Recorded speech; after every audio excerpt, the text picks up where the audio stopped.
Thank you. There you go.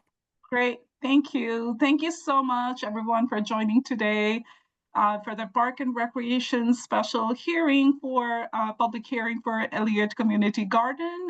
Eliot Community Garden is a Community Preservation Act, CPA project that was granted to Parks and Open Space Division. The project is specifically looking at creating, as the name states, a community garden where the recreation department is towards the east of that. Like there's a small open space, and we've been working over the past few months looking with with Tim and recreation department about how can we maximize that space and add as many community garden areas, raised beds as possible, and we'll be talking about that today. I'm going to introduce our staff, Patricia Noto. She's our newest landscape architect for the Parks and Open Space Division, and she's been, working really hard on this, and we'll be sharing a few, the design with you all. So once she goes through the design, we can open up the floor for any questions. And as Lori mentioned, please keep any public comments open, up to 2 minutes, and please state your name and address. So Clara, first of all, I'll hand over to you to open up the public hearing, and then we'll move. Okay, so Patricia. So the public hearing is officially open. Patricia is going to make a presentation, and then we'll open it up to questions. First, questions from commissioners, and then questions from the general public. And as Mealy said, please state your name and complete address when you speak, and you're limited to 2 minutes. So Patricia, do you have some designs to show us? Yes, I do. Let me just share my screen. Oops. So here we go. Great. So can everyone see this? I see nothing. Even bigger. Oh, no. How about now? Yes. Okay, great. Just took a second there. Great. Well, thank you so much for attending. My name is Patricia Noto, and I'm a landscape architect with the town. Also formerly before a landscape architect, I worked in urban agriculture for a long time. So this subject is near and dear to my heart. So I'm just going to walk through quickly the existing conditions on the site. I'll show the proposed plan and then just some images of what the elements will look like. So I'm sure many of you are familiar with the site, but here is kind of what it looks like today. So we have the recreation center on the left. There are some existing beds, and those will remain there. One of the small elements of the project is to just put a small asphalt pad under these trash bins, as those will remain and are part of the rec center. Along the shared property line, there is an existing fence as well as some trees along the fence. And then along Eliot Street, there is also an existing chain link fence, and that will remain as well. And so this last shot is looking back towards Eliot Street, and you can see those beds that will remain, as well as those trees, which we'll get into a little bit, that will be providing some shade over the site. This is the proposed plan. So we're excited. We've been able to fit in about 16 beds, or full-size beds, as well as 3 accessible beds. The main entrance to the community garden will be at the lower part of the page here. There'll be a gate in the existing chain link fence. These smaller boxes represent accessible beds, and so those can be accessed from both sides, and they'll be raised to be able to access with a wheelchair. And then the 16 larger beds are a typical 4x8 size raised bed. And as I said, there'll be 16 of those total. The kind of surfacing throughout will be stone dust.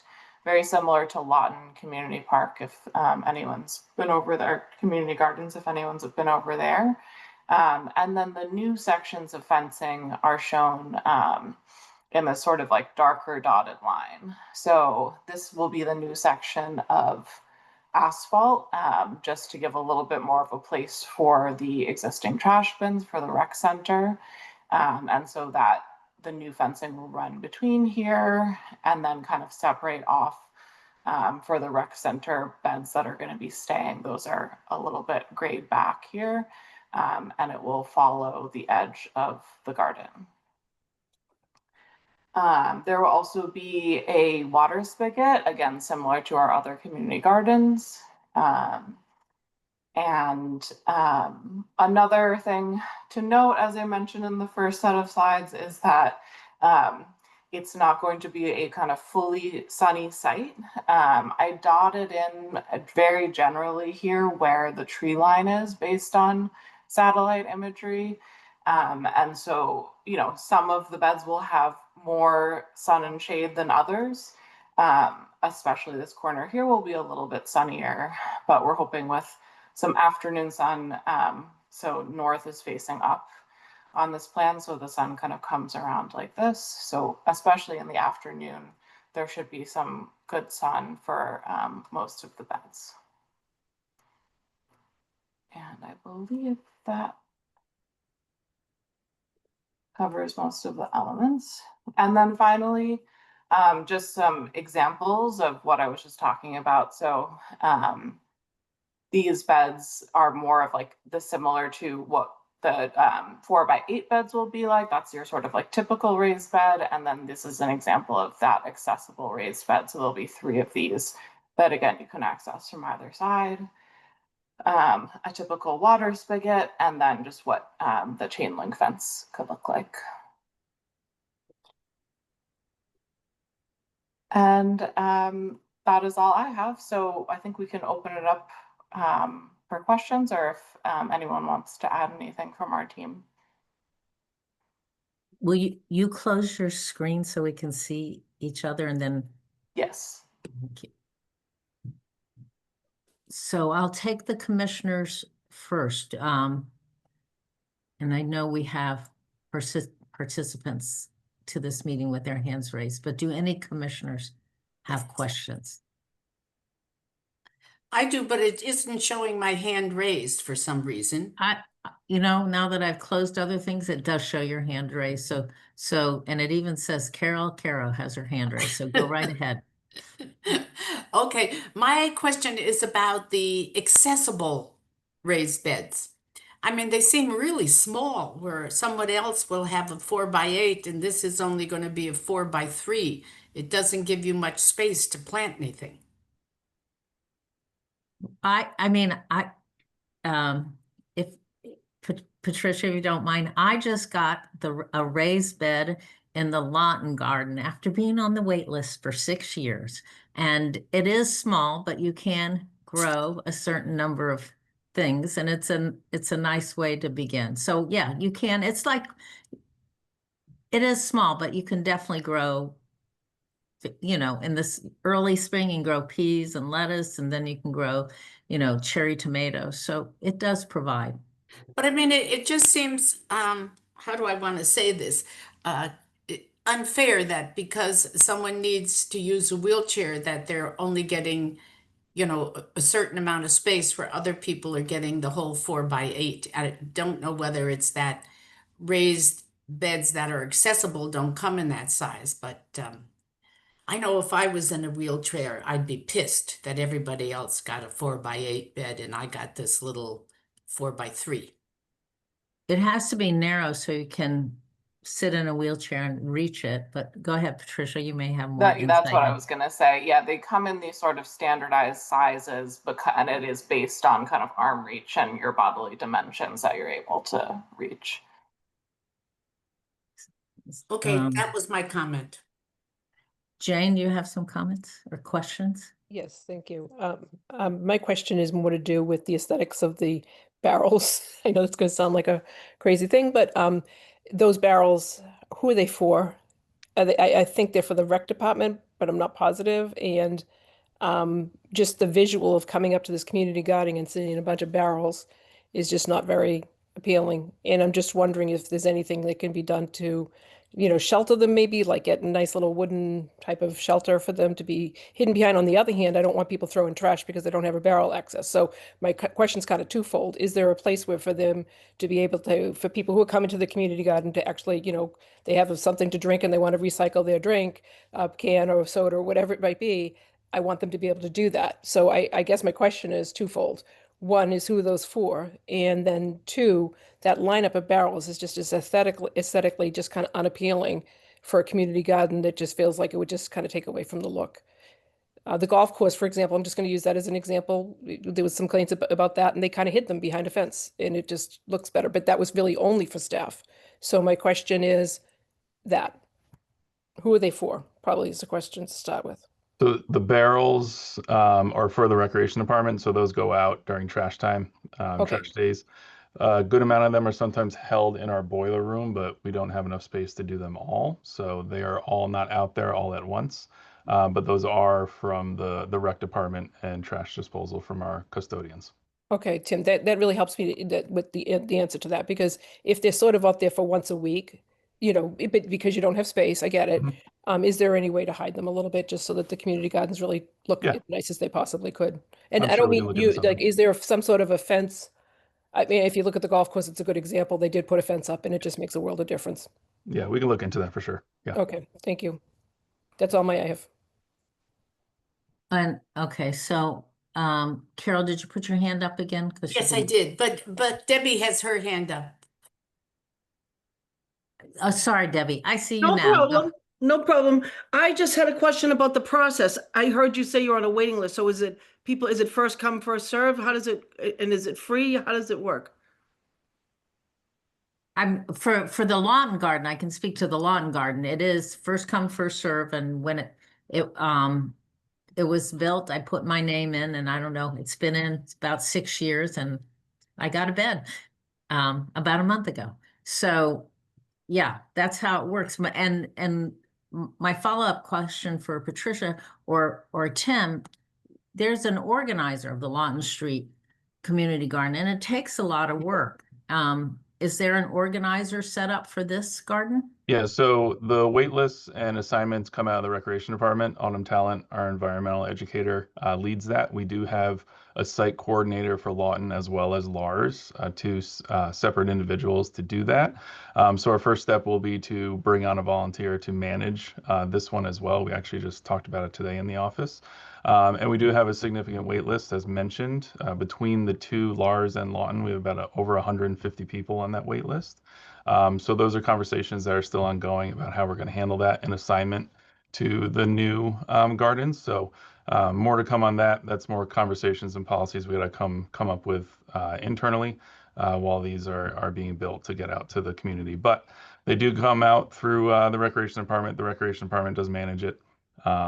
And we will do the same for the Eliot Gardens as well. Is it free? Oh, go ahead, Debbie. Is it free for everybody, or is there a fee? I think it was like $33 a year that you have Okay. to. Yeah, it's a minimal. And- Yeah. Okay, thank you. Is there room for a shed? I know that the Lawton has a little shed, people, to store things in the winter and et cetera. Is there going to be a shed in this garden? I don't believe there is in the plans right now. And I don't believe that was a part of the CPA proposal, from what I've seen. Okay. And Tim, I have a question in terms of the people on the waiting list. You're not expecting the people on the Lawton waiting list to be, it's not going to be a shared waiting list because it really does, or is it? No, well, that's the conversation we need to have. We recognize that geographic location comes into play on this. So again, I don't want to speak out of turn from my team, but that's more to come on that piece of it. Carol? Yeah, my other question is, will you have composting facilities for the people using the raised bed gardens?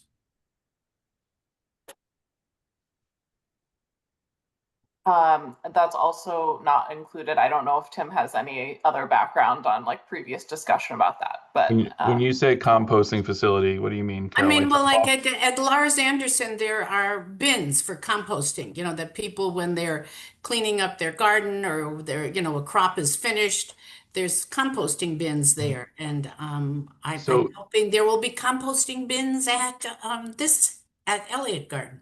so the Eliot Rec Center is one of the main, or one of the sites for the composting program for the town. So there are 2 composting bins almost right outside of that fenced area, maybe 20 feet away, that could be accessible for this. But the thing about the town composting is everything can go in it.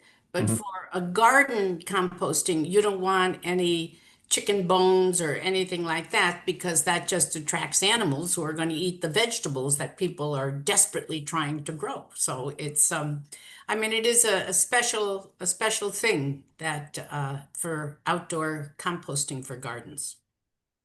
I can answer in terms of the Lawton Street one. The Lawton Street one, there's a composting sort of barrel Yeah. that's used for, I think they really want you just to put your produce that's rotten or whatever in Right, it. right, And right. but I don't know. I think they may just turn it over to a composting company because they don't have the ability I mean, it takes a lot of work to turn it and have it turn into real compost you can use. And I don't think the Lawton Street Garden does that now. The town used to sell these bins that, you know, you could turn them. There was some kind of wheel on it that you could, I know that we had 2 of them in my backyard from the town, and you know, that it doesn't make composting that difficult. Can I just remind people, we have about 10 more minutes of the public hearing and Okay, we have. sorry, I'll be Okay, quiet. just want to remind you, that's all.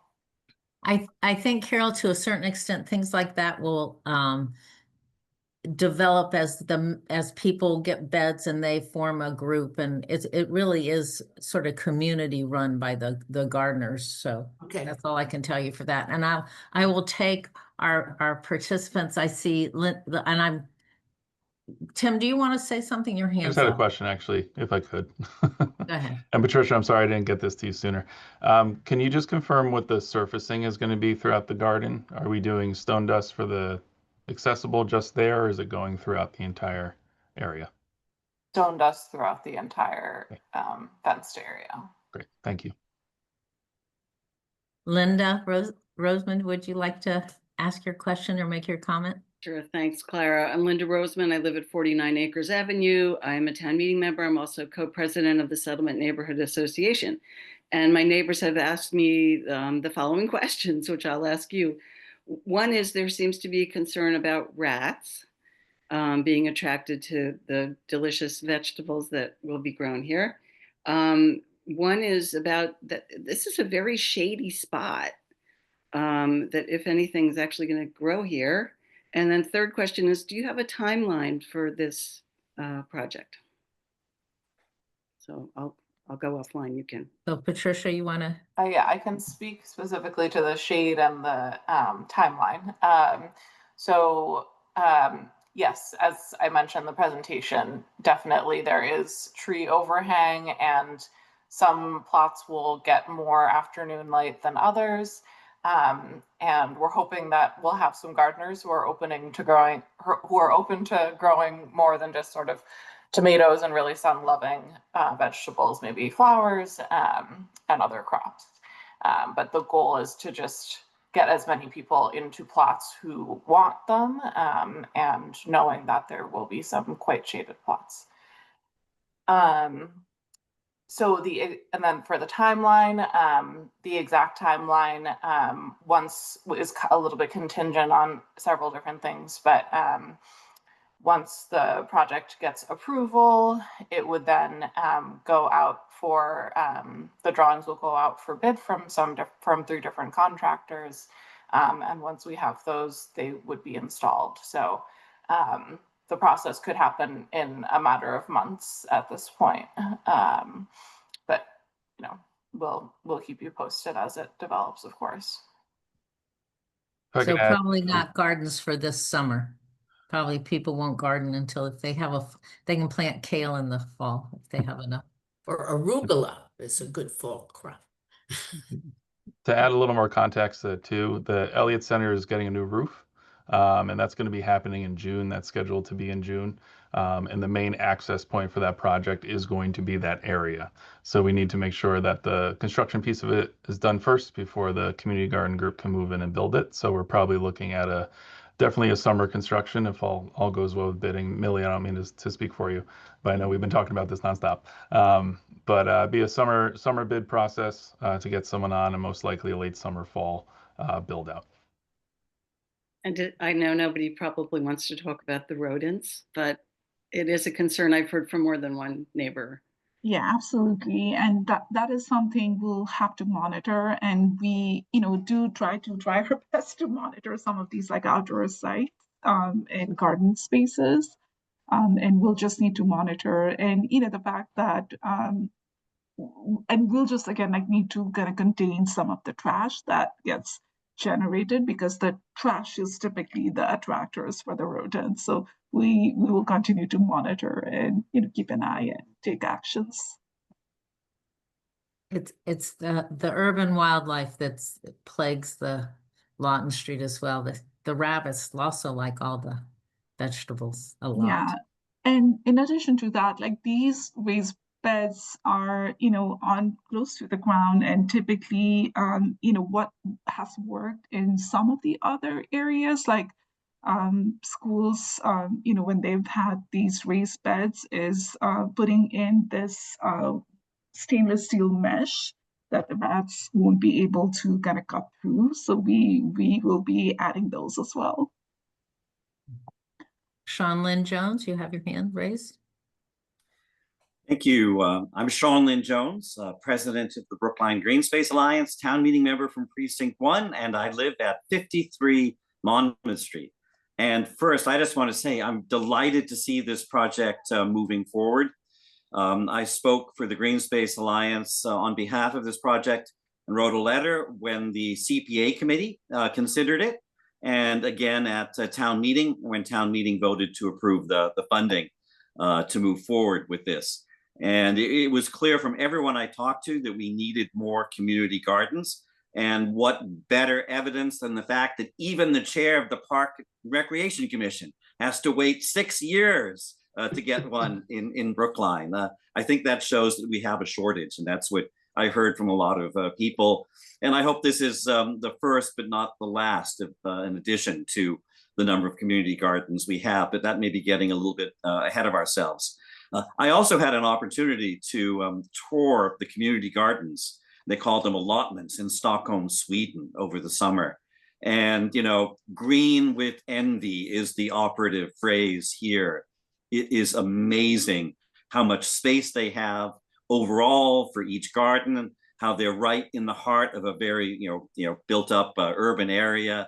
And it's amazing. And then I picked up the New York Times and had a huge article on how community gardens are important to mental health in the Nordic countries and Sweden. So I hope they'll do something for our mental health too. We probably could use some help.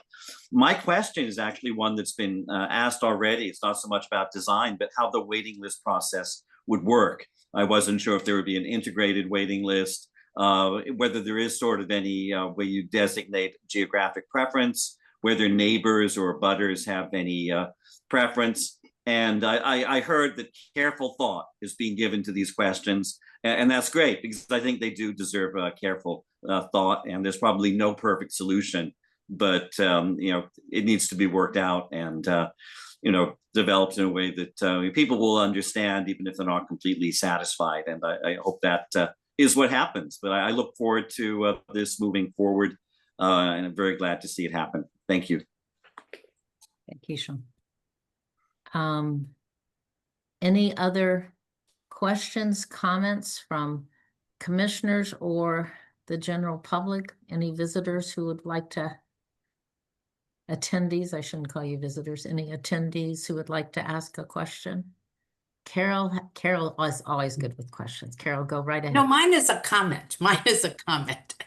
when you say that there are all these people waiting, I have to tell you where I live at 1550 Beacon Street, which is part of Center Communities of Brookline. There are terraces in the building, and I have a raised bed garden on one of these terraces, and every year they expand the number of raised bed gardens that they have. So there's a 10th floor terrace, a 3rd floor terrace, and a 2nd floor terrace. And I think the town might want to think about, you could have a community raised bed garden, not just on a place where there's grass or gravel. You could have it just on a parking lot if you wanted to. So raised bed gardens are good everywhere. Thank you, Carol. So seeing no other hands raised, I think I assume I'm not knowledgeable about this, so I'll ask Millie. We need to close the public meeting, is that correct? So Right. the public meeting is now closed. Thank you all for attending. I hope you'll stick around for the rest of our meeting. It's always interesting. Yes, Millie, it looks like you Oh, want to I add think something. you all might need to take a vote, Clara, to approve this design that Patricia shared or not. Okay. Or, yeah, Even though we voted to support it for the grant, we now have to vote I guess to, that this is for the design, right? You might have to take a vote on Okay. the design as Patricia presented, and with your approval, she would move forward with the documentation. okay, great. Do I take the vote before or after I close the meeting? For sure you can take it after. Yep. Okay, so yes, thank you. So we've closed the public hearing and we will now take a vote from the commission on whether to approve the design as presented by Patricia. So do I have a motion to approve the design? So moved. I'll second it. That was Carol, I think. Yes. Moved to support the design, to approve the design. Do I have a second? I'll second it. And Jane seconded. I will now call people as I see them on the screens. Carol? I'm voting yes, but I hope that there will be more consideration for raised beds for the people who use wheelchairs, that they be expanded. Making them larger, is that your Yes, comment? yes, Per yes, bed? Okay, yes. thank you. But that's affirmative vote. Yes. Debbie, Yes. thank you. Jane, Yes. Teresa, you're muted. Oh, yes, I vote yes. Thank you. And the chair votes yes. So of the people attending and voting, it's unanimous. Thank you. Thank you all very much. And I think this is great because our regular park and recreation meeting is scheduled to start at 6. It's now, according to my clock, 6:01, so we can roll right into our commission meeting. So I would like to welcome everybody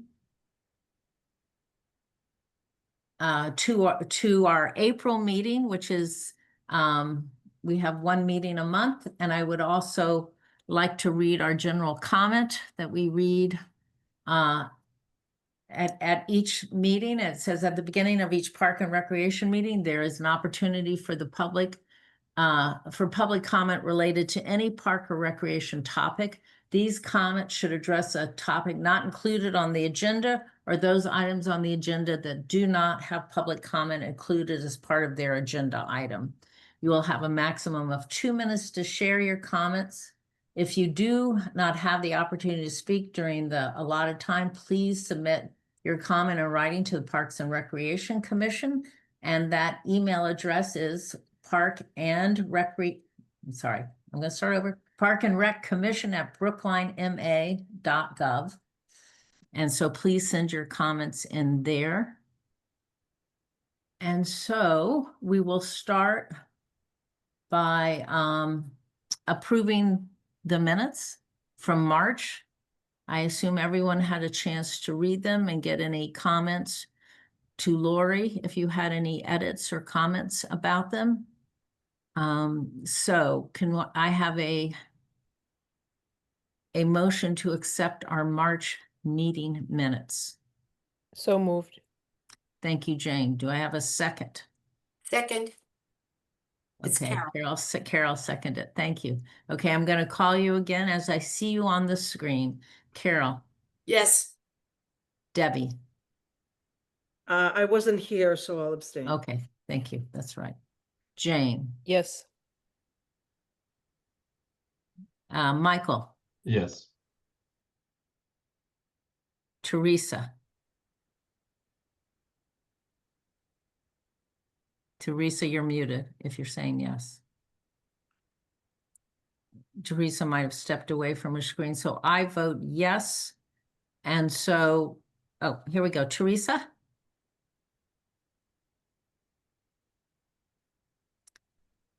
She's unmuted, but I can't hear her. So they've been approved, one abstention. And can we come back and get a comment from Teresa later? Or I'm not sure. Can you hear me now? Yes. Yes, I can. Thank you. Sorry. I vote yes on the meeting minutes. Thank you. Thank you, Teresa. Okay, there we go. Meetings have been approved. Okay, are there any public comments on items not on the agenda or agenda items that don't include a public comment section? I see none, so we will move on. Oh, great. And Michael Bartlett is here, and he is going to give us an update on the athletic field spring conditions.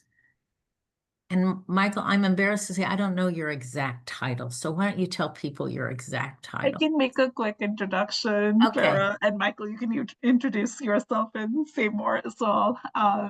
Michael Bartlett, or Mike Bartlett, is our operations manager, and he's been with the town for over a decade, and he's one of the most knowledgeable people on the staff for us, and extremely valuable and brings so much experience around a lot of things. And any of you who have interacted with Mike probably knows this already, but tonight he's here specifically to talk about the athletic fields. As you all know, athletic fields is a huge part of our parks and open space for the town, and is important piece of like what we manage, and also has a direct correlation with what Tim does at recreation department. So it's our open space, but which is used by almost like every people in the town, and even beyond that. So around springtime and fall time, there usually is a lot of questions and discussions around athletic fields, its usage, field policies for closures and so forth, and also like a lot goes in to take care of our asset. These are really valuable asset for us in the town, as these fields, like we have a huge shortage of that. So Mike will really talk through what our best practices for the management and maintenance of the fields are, and what some of our challenges are, and and what we all can do together. So Mike, take it away. All right, thank you very much. As Mealy said, I am Mike Bartlett, and I am the operations manager for the Parks Division. Let me grab.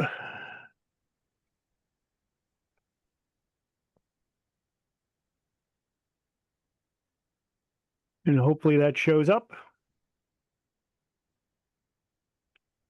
So I'm going to talk a little bit tonight, as Mealy said, about the athletic fields, kind of an overview of the maintenance and what their current condition is.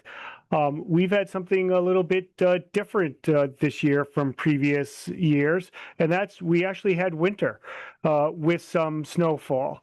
And although a lot of people may say, oh, that must have been horrible for the grass, it's actually, for the most part, the exact opposite. So when we have that pretty thick blanket of snow on there, it helps to temper the changes to the soil, kind of protect some of the work that we did in the fall. We're going to have users on the fields all year long, either walking across it or chasing a ball even in the wintertime. And so that snowpack actually helps us to, or helps to protect the turf grass plant. It does have a little minor flip side in that we see an increase, and we saw a little bit of disease activity, a duly named disease called snow mold that happens when snow falls and sticks around. We didn't get hit with it very badly, and as soon as the warm temperatures came, it started to dissipate. And once we get our first fertility down, the grass plants will grow right out of it, so it won't be a problem. Oop. So this is our current inventory of natural grass fields as well as the synthetics, and this is kind of how we track the field. So we're looking at, not every field is the same, as you can see from the graph. A lot of how we deal with or maintain a field is based on what are the soil conditions. And we have everything from native to modified, which is in that root zone. It was specifically modified, to cypress, which is our first endeavor with a completely sand-based field. We're also tracking, do they have irrigation? That helps us when we're looking at our seeding schedule.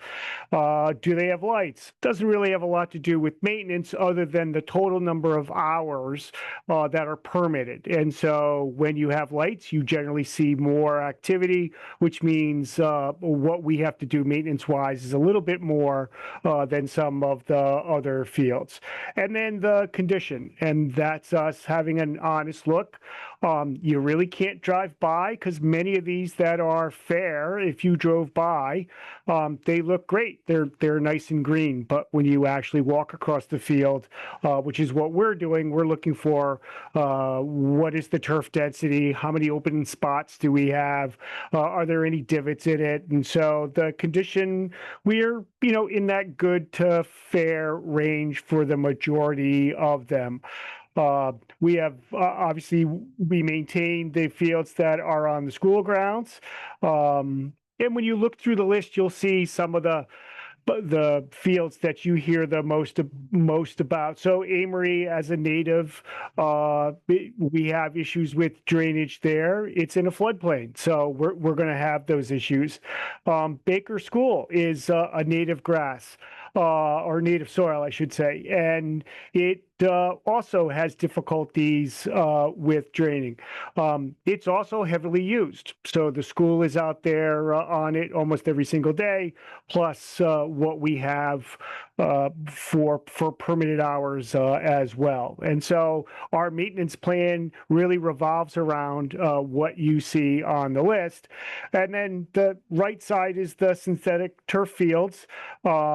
Kind of the same. We're looking at the condition of them. And in the old days, it was put a synthetic in and you don't have to do any maintenance. You can just, slap your hands and walk away. And that's not really true. They also have issues that I'll talk about in a few slides, just like the natural grass fields do. So they do require maintenance, especially with the heavy use that all our fields see. We follow two different sets of management practices that they're interlaced. They look very much the same. The first is the turf management plan that we did internally in 2020. And one of the gentlemen that actually helped us with our plan did the plan on the right as well, which comes from the SFMA. So that's the Sports Field Managers Association of New England. So that the guide on the right, those best management practices, are specific to New England and cool season turf grasses. So we use a combination of the two of them to try to guide us as to what we need to do in order to try to improve our fields. So our turf management program, it's pretty simple in that it's reducing compaction, fracturing the soil. It's the most important step that we take during the course of the season with the heavy use that all of our facilities get. We're doing soil improvement, seeding, constantly renovating and putting more seed down, and mowing and irrigation also play a very important role in how our fields recover from the use they get and stay safe to play with. So compaction, as I said, it's the most important cultural practice that we have. It really is a player safety issue for concussion, but as well as lower extremities. So a very compact surface when the player goes to put their foot down and twist and turn. If there's no give in the soil because of compaction, that's where you're going to see an increase in injuries, those lower extremity injuries for the athletes. It helps us to improve soil and seed contact to get better germination. So in most cases, when we're seeding, we're doing something to relieve compaction, and 95% of the time, that's aeration. We're doing aeration. And then one of the advantages of aeration is it improves drainage and the oxygen exchange. So just like us, the grass plant, especially its root system, needs oxygen in order to survive and grow. And when you have compacted soils, you can't get water movement. That water fills in all those pores, all those spaces, which means if there's water there, there's no oxygen there. And so what ends up happening is you can have root systems that suffocate because there's just not enough oxygen. So aeration is really the key to what we do.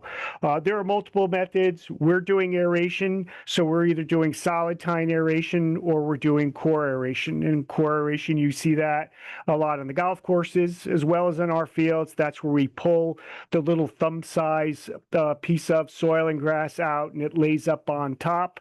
The object is for it to break down and get that soil back to where it needs to be.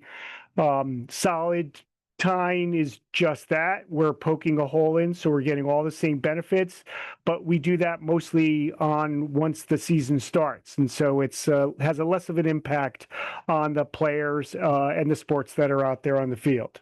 And the other method we use is a vertiquake. I bring a company in to do that, and it's exactly what it sounds like. So it's breaking the soil layer, and it's shaking back and forth, and that vibration helps to crack the soil, loosen it up, and it goes deeper than our core aeration does. Soil improvement.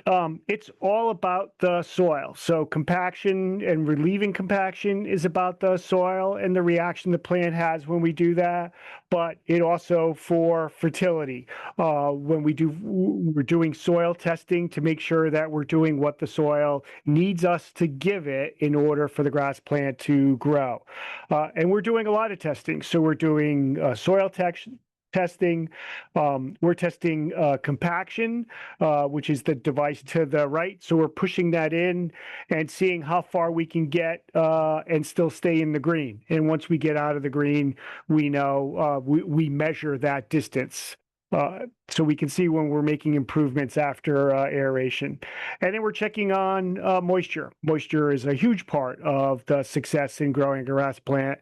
And so knowing how we're doing, how is drainage doing is another important part of making sure that soil stays as healthy as possible. As part of soil improvement, once we have the soil test, once we've opened it up with the aerator, that's when we're doing fertility. And we're trying to do it at least 3 or 4 times a year, depending on what the soil tests tell us and what the grass plant is telling us as we're out there. The majority of what we're putting down is organic based fertilizer. We generally have a little bit of synthetic fertilizer in there just to help get some real quick color. But really the basis is the organic. Again, that's soil based. So organic fertilizers are excellent at not only feeding the grass plant, but the soil itself. All those microbes that are in the soil that are an important part of keeping that soil healthy and the grass plant healthy, we need to feed them too. And you get that with an organic based fertilizer. Additionally, again, based on soil tests, we are doing lime. We're applying lime when we need to. So that's adjusting the pH of the soil. We're adding humates to help with the seeding. We're adding products that aid hydration and infiltration. And certainly for the infiltration, that has become more and more of a regular for our program. So as soils dry out, or depending on how much organic matter they have, they can become hydrophobic, so that water doesn't move through them. It just sits on the surface. And so those infiltration products actually help to relieve that and get that water to drain down. And so you see us using that a lot at the fields that tend to hold water. So certainly we're using it. Amory, Baker, Fisher Hill is another example of a field that we're using it on. And then when we need to, we're adding other amendments to the soil. So 2 millimeter sand is an effort to try to help with drainage, and then compost in order to, again, feed those microbes that are down in the soil. Seeding. We spend a lot of time, or I spend a lot of time with my vendors going over seed selection. And for a lot of it, it's not, I don't want what's in the bag that everybody else can buy. I want them to come up with something fairly specific to what we're looking for. And now the good news is it's not just Brookline that's looking for this, it's other communities around us as well. So we're looking for something that is quick germination. That's because we're seeding when the fields are in use. And so we need something that can come up fast and fill in those holes. Aggressive rooting. That's the strength of the plant. That's the part that allows the plant to recover from the stress of either the environment or the players and the number of players on top of it. And we're looking for something that gives us low inputs. And for the most part, that's watering. So we're looking for something that can get through the summertime without us having to really pound it with a bunch of water. So we're looking for stuff that that is drought tolerant. And we're doing those type of applications of adding seed all season long. So we are aerating and seeding from April all the way through till mid-November. If we're not doing it with a aerator, where you'll see Angel, our athletic field supervisor, or myself with a 5-gallon bucket, and where what we call feeding the chickens. And we're just trying to get the seed out there, as much seed as we can. The players with their shoes will actually push a lot of that seed down into the ground. And what we're looking for is really good seed soil contact. And the players are real good at giving that to us, especially with their spikes. Mowing, we're looking at cool season grass. So it wants to be somewhere between 2 to 3 inches. It'll depend on the time of year, as well as what is the sport that is out there. Some sports rely more on the ball being able to roll than others. Frequency will again depend on the weather and the growing season for turf. And I would never do this presentation without showing that slide. And so it is coming up. And so we're also looking at the park itself, where the field is. Is it athletic? Is it passive? So we judge height by that as well. And when we're newly seeding, every single time we cut that new seedling, we are we're forcing it to regrow and push out more roots. And so it's actually advantageous for us. So we're trying to mow most of our athletic facilities a minimum of twice a week. If we can fit a third mowing in, we're going to do it for all those reasons. And irrigation, we continue to move forward with a central control system. It allows us, Angel and I, we can make adjustments while we're walking on the field on our phones. We can increase water, we can decrease water. The systems now are also using AI. So once it knows the location, it's looking at what is the weather for the area and can start making minute changes to our run times. And so it'll actually make an adjustment based on what the weather is. And so on a really warm day where you get a lot of evaporation, it'll actually push up the run times by a few minutes in order to try to counter what it's calculating we're losing to evaporation during the course of the day. So again, a very important part of maintaining the overall health of the grass plant. And then we have some tricks that we can use. And the big one that most people see nowadays is the turf blankets. We have them at Cypress, Upper Sewell, which is where this all really started. We've been putting them out at Upper Sewell for over a decade now.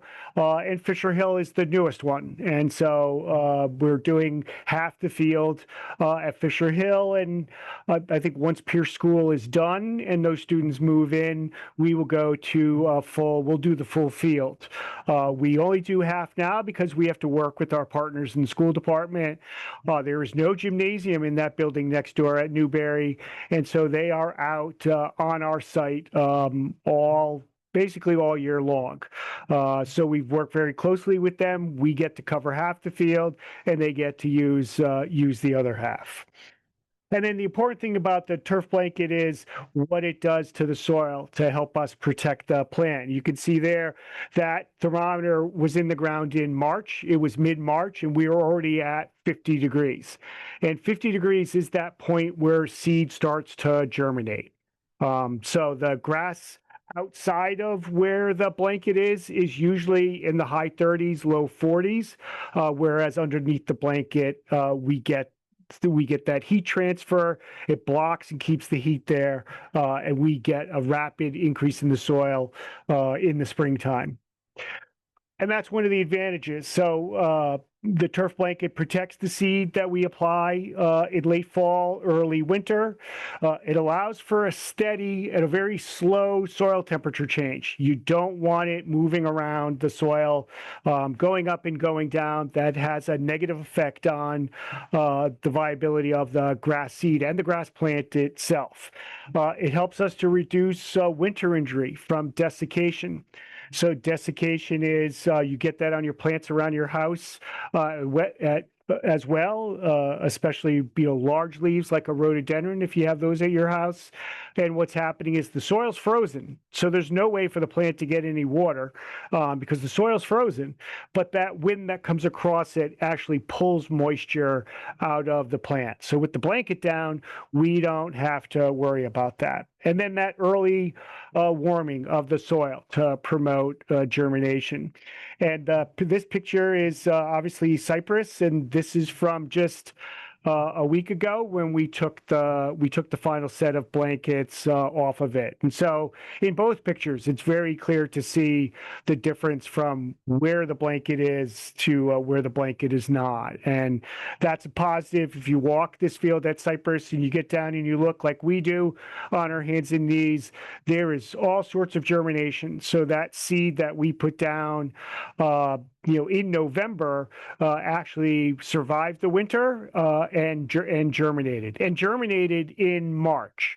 So by the time we get to the end of March, if you go out and you look at the blankets, they're all wavy because the grass underneath actually needs to be mowed. And when we removed it in April, the first week of April, that's the first thing we had to do is mow every location where we have the blankets. So it gives us a great heads up getting into the season. The object for us is to try to get as much turf cover as we can, and it's a great way to do it. The flip side, whenever I talk about how great blankets is to make sure everybody understands our fields are permitted and used so heavily that the only time I have to really grow grass is in the wintertime. And so it's an ongoing issue, and I think the blankets help us to try to get one step ahead. Synthetic fields need maintenance as well, and as I said in the beginning, everybody just put synthetic fields in and left them and wondered why they broke down as quickly as they did. So we do some work internally, and I also have a contractor that comes in with that machine in the top left, and they're pulling material up, they're screening it, and they're dropping it back down. And so even though it's a synthetic, compaction is an ongoing issue.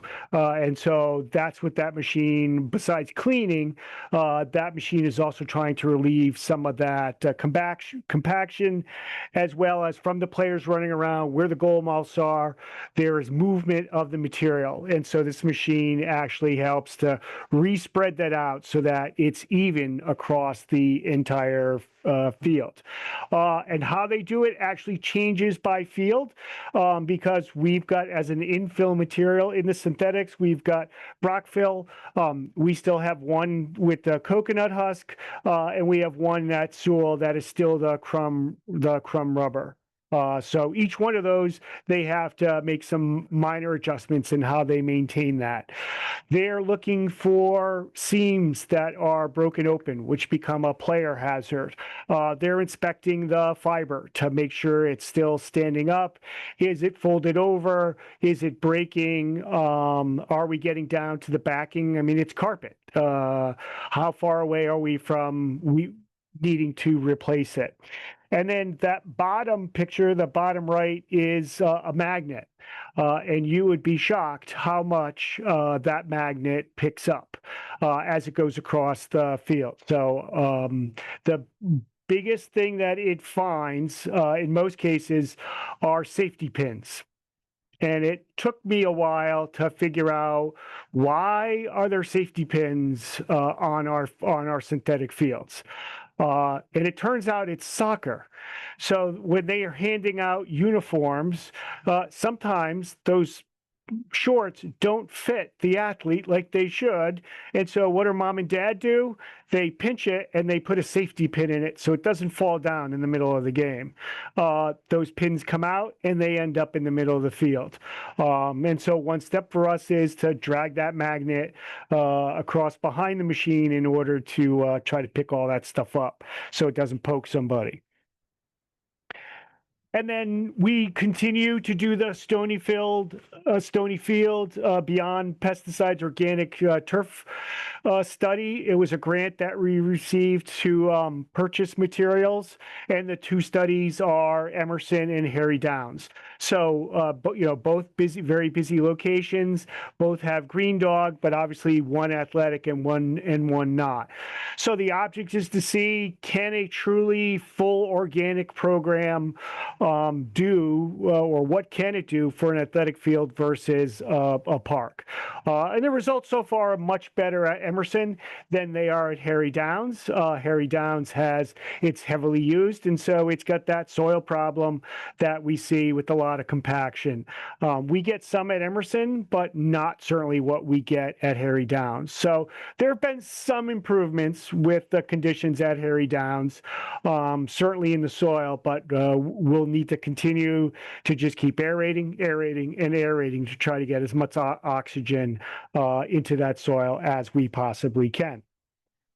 And then to give you, I introduced you last year to our newest employee, Tank. Tank is a robot that helps us with painting. We completed the fall with it, and now also the spring. And it has been a phenomenal asset for us. In the past, it took our crews to do that initial painting in the springtime. It's all five of our staff out there pulling lines and measuring measuring tapes in all different directions. Anyone at home who doesn't think you use math when you learn math in high school, we are doing a squared plus b squared equals c squared to make sure we're doing 90-degree corners. We don't have to do any of that anymore. Thanks to Tank, because he's got a GPS unit inside of him. So his 90 degrees are really a true 90 degree. The other thing that Tank does for us is he reduces the amount of paint that we need to use. It seems that the lines seem to last a little bit longer, but we see a reduction in the amount of paint. And so our next step is to learn how do we add inventory. So basically the layouts, we have every layout for the fields as they stand now. And so what we're working on is we're getting some requests for groups. Hey, can you put a field here or a field there? Can you do it sideways? Can you do it diagonal? And so we're figuring out how to do that and get that into Tank, into his system. And the other thing is we may start to be able to do logos. I think we'll start off not too fancy, maybe a gigantic B in the middle of a field, but it is something that Tank is designed to do. And so that's really our next step with Tank, is to see if we can get him programmed to do that. Tank will do it. It's whether we can program him to do it. And then finally, kind of the biggest thing that happens, it happens all year long, but we hear it the most in the springtime, and that's when it relates to field closures. So we have a field closure policy that was part of the needs assessment, or it was mentioned in the needs assessment. We have the actual policy that you folks have voted on in the past. So what do we do when we're closing it? Our staff is actually visiting the field. So that's, kind of misnomer number one, that we're calling it in. And that's not how it works. We have a staff member who is actually out walking these fields. And when they're doing that depends on what day of the week it is. So we have a little more time to do it during the day, Monday through Friday. But there's still a time limit, because if we're closing fields, the high school has to tell that away team before they get on the bus not to come to Brookline. And then on the weekends, it's 7 a.m. because most of our athletes are out there at 8 a.m. bright and early. And so we need to be able to make it a decision by 7, which means my staff is usually out there at 4:30 or 5 o'clock, with the flashlight, walking the field to see what kind of condition it's in. So we're doing site inspections. We're looking for water-soaked soil, standing water. Is it still mushy? Sometimes we'll find a hole from a dog, or sometimes it's kids playing, and we'll need to close the field for that. We are looking at the weather. And so already in the springtime, we've had some interaction with parents, and it's, hey, it was really sunny out. How dare you close a field? And I wish it was as easy as looking out the window and using what I see in order to open or close a field. But it is much more complicated than that. The fact that it's sunny and warm is great, because that means it's going to help dry the field out. But it doesn't necessarily mean that the field is in a condition ready to be played just because it's warm and sunny out. So we are looking at the forecast. How much rain is in the forecast overnight before we show up in the morning? Is there more rain coming during that day? Is it done? Is the sun going to come out? Is it going to be breezy? All things that help us to make the best determination we can. And what everyone needs to understand is we're making that determination at 5:30, 6 o'clock in the morning, because by 7 a.m. we have to make a decision. So people often do walk a field at 10 a.m. and say, it's really not that bad at 10 or 11 a.m. But at 4, 5, 6 o'clock in the morning, conditions were different. And we have to go. We do try to say and look at the weather, but for a lot of it, we have to go by what we see when we're out there walking the field. And as I said, so, our experience, our knowledge of the fields, that first list that we started with on what type of soil is it, is big in helping us to determine what to do. And this is the slide that I never do this presentation without showing this slide. Recently, I was summoned by the fourth graders at the Hayes School, wanted to know, why is there no grass on our field at Hayes School? And so the student council requested that I come and have a discussion with them on what can be done to improve that grass area that they have. They did a phenomenal job. They were well prepared. They had great questions for me. And then I put this slide up. And by the time I got done with this slide, they figured out by themselves the answer to a lot of their questions. So everyone remembers that game show, Are You Smarter Than a Fifth Grader? Now when I show this slide, my expectation is hopefully everyone is smarter than a fourth grader, because the fourth graders were able to actually figure it out pretty darn fast on what some of the issues are in getting grass on a heavily used area. And so this is cool season grass. In the springtime, loads of growth, both vegetative up on top and root system. And then in the fall, the same thing. Not quite as much vegetative growth, but certainly a lot of root growth. And those are the two times our fields are the busiest, which really leaves us only that center between the two red lines to get some seed to hopefully germinate and get in before the fall season. But you can see there are 3 arrows pointing in there. The first being, even though school's out, there's still some summer camps. They're not a big, but there's still some activity out there. Competition. We don't use herbicides in Brookline. So during that period, broadleaf and summer annuals, they love that weather. As you can see, cool season turf grasses do not. And so the issue is we are going to lose that battle many times to the weeds, and they're going to be there through the fall.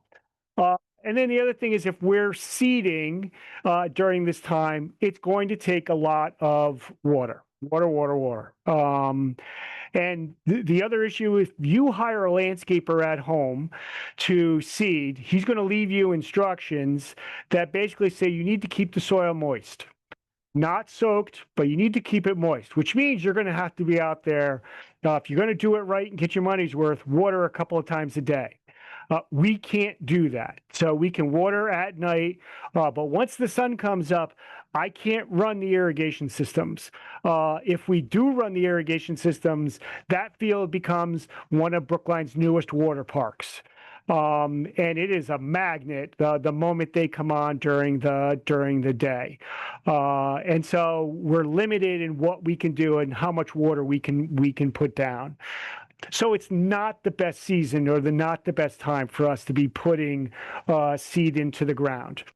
The other reason we are aggressive with the closures in the springtime is all the research shows that the damage done to, especially to cool season grasses in the spring, does not recover until later in the fall. So whatever damage is done in the spring is going to be there all season long. Last month, you saw this slide from Mealy that we put together, and this is really what it comes down to. When the water has no place to go, and it's there, we're doing damage when we use the fields. We are causing compaction. We're causing damage to the grass plant. That's the turf. That doesn't even go into the athlete and what is happening to the athlete as they interact. I hear a lot, well, there's only one puddle on the field or 2 puddles. The problem is you have an athlete that's not concentrating on where their foot is going. They're concentrating on the ball. They're concentrating on the other player. They're not concentrating on where their foot goes. And if they're running across a field that is dry, and then all of a sudden they get an area that is wet or holding water, what happens is very different. And they're not prepared for that because that's not what they're paying attention. That's not what they're paying attention to. And so player safety is a huge factor in why we decide to keep a field open or close it. And I've shown this slide before. These are some of the comments. I sat down to think if there was anything new or anything different, and it's not. It's basically these same comments. The one thing I will say is we did say we were going to use more coaches' discretion. We were going to allow that more this year. We're not even to the end of April, and we already had an incident where we tried to do coaches' discretion and be nice, and it didn't work out. So we're not going to let that spoil the plan for this year. You're going to see in the messages, the text messages that go out, that we're going to do coaches' discretion a lot more than we have, and we're going to track it and see what happens. And so we discussed it at the spring meeting with the user groups, that it really comes down to, if you're out there and you make a poor decision, you're going to ruin it for everybody else. So really make sure that you talk to your coaches and your parents. And if it's wet, if it's muddy, don't go out there. It's just not worth it. And my staff is tired of hearing it, but this is the belief system. We don't own these facilities. Yes, we want everybody on the fields every day if we can do it. We don't want to close fields for the sake of, so everyone can drive by and see dark green grass and grass all over the place. That defeats the purpose of the field. That's not what we're trying to do. We're trying to create and maintain safe surface for these players as they use them. So we're not just doing it for today, tomorrow, this year. It's really looking ahead, because for the most part, it's going to be a while before Brookline sees a new athletic facility. So we need to do everything we can to maintain what we have now. And that is it for me. If there are any questions? Thanks, Mike. That was really very, very thorough. If you close your screen, I'll see if there are any hands raised, if you don't mind. And let's see, I'm going to go with Lauren first and then Carol. And those are the hands I see. So go ahead, Lauren. Thank you for a very comprehensive presentation. And with respect to your comments about turf fields, I find it kind of alarming that, for example, the field at Ridley is in poor/fair condition, and it's, how old is it now? Like 8 years old. I know it gets a lot of use, but I feel like there has to be a discussion, like a very heated discussion anyway in town meeting, whether to, to make resources available for turf or grass. I mean, there have been many knockdown, drag out fights, as I'm sure you're aware. Yeah. But I think this has to be taken into consideration. Like, what is the realistic expectation of the life of the field? How much maintenance is involved and all of that. I think I, for one, was persuaded that the benefits outweighed the cons, is particularly if we're using natural materials, the cork husk, what was it? The coconut husk. But because, I work at that school, and that field, unless there's snow and ice on it, that field is used every day. But I guess, it would be interesting to see a cost analysis, like a detailed cost analysis of maintaining the turf fields versus the natural grass fields. Like the cost benefit has to include those sorts of costs, as well as like the costs of use, because I mean, maybe most of these grass fields look so good because they're not used as often, right? But anyway, it just was sort of surprising to me. But thank you. Yeah, and I think Brookline, along with many other communities, really getting into the organics as the infill material was an experiment. It really wasn't something that the companies that manufacture these products, they were pretty point blank that they were designed and engineered to have a hard structured material in there, which was crumb rubber. And now having organics in there that break down, the layer or level of them changes so that you have to monitor them, especially with the organics. So we did do that analysis many, many years ago. And I think that with the organics and kind of the added expense of keeping an eye on them and replacing them, you have to replace the other material as well, the rubber, but not certainly as much as you do the organics. And I think that's what happened at Ridley is you had a complete breakdown of that material. So, the good news is in the old days, so like at Sewell, the infill material is really what helps with the concussions. The newer fields that we're installing have a pad. That's the newest thing. It has a pad underneath, and that pad is really what's getting most of the concussions, the safety part of it, having that pad. So you have some choices with organic and how much sand and how high is that pile going to be. So I think the industry is getting better. They're still shaking their heads about organics. So, we have Brockville in there now. It's a southern yellow pine. It definitely is not decomposing as fast as the coconut husk did. It has some other issues with compaction, that we're finding out. But yeah, I think we could use another synthetic, but as you said, that's that just opens up a whole different conversation. But I think one more in town would be an asset. Just quickly as a follow-up, I mean, has anybody, I mean, because you're describing sort of the chemical properties and the problems therein, but has anybody, I mean, I'm sure you guys have looked at it. I'd be very interested to know, if these fields, like the field I look at every day, that field is getting used all the time, right? Whereas like Cypress Field at the high school is getting used way, way less because the conditions of it, have to be perfect, right? To use so I'm wondering, like, is there a kind of analysis to do of use and breakdown versus chemical composition and breakdown? I'm just wondering because I know it's used so very frequently. Yeah, I've never seen one, but that's an interesting concept to look at, kind of adding the environmental aspect into the cost analysis of maintenance between the two. The one thing I will say is our natural grass fields, they get a lot of use. They may not get quite as much as at Ridley, but they're still being permitted from April all the way to mid-November. And the one thing I didn't point out is that when you look at that first slide, we have two fields with lights. One is Brookline Ave, and the other one is Cypress. Those are natural grass fields.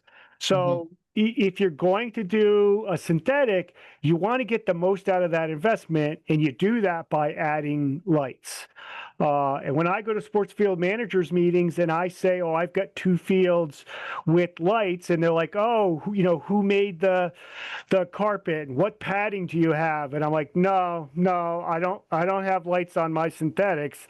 I have lights on two of my natural grass fields." And there's always this dumbfounded look on the other side of the table. So, okay, thank you. Thanks, Michael. So next, Carol has a question, and Debbie, I do see your hand, so you'll go after Carol.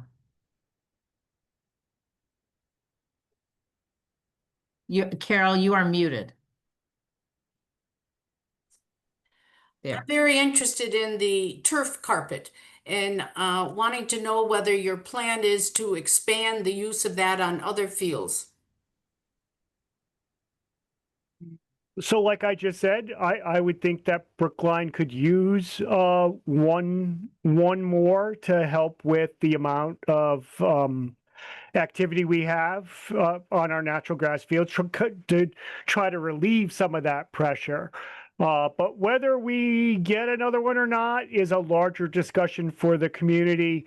And I think when Cypress was built, there was a long process there that, ended up with no synthetic there. So, at least for that group of town meeting, I think they've spoken on whether there'll be any more synthetics. So I think we're open to it in the Parks Department, but that is a decision the community will have to make on its own first. Carol, were you asking about the artificial turf fields or the No, I was blankets? asking you about the turf blankets. The blankets that help you grow the natural fields. Oh, Yeah. I went in a tangent for nothing. So what was the question again? Do you want I more was of them? wondering whether your department was planning on expanding the use of turf blankets on some of the other fields. Yeah, blanket is a word I didn't pick up on. Yeah, absolutely. We are. Like I said, once Pierce is built and those students come out of Newberry and go back to their school, we'll do that entire field. We were reluctant to do it without putting fences up because we weren't sure what was going to happen to it. People were going to mess with it. And that hasn't been our experience. People seem to understand what it's doing, and we'll have a few people walk across it, but for the most part, it's been good. No, our plan would definitely be to increase the use of the turf blankets as much as we possibly can. Well, with the work that's going on at Amory, is that one of your locations where a turf blanket would be wise to be used? That field doesn't generally see the wear and tear that others. So it's really those fields that when we get to the end of the fall are bare.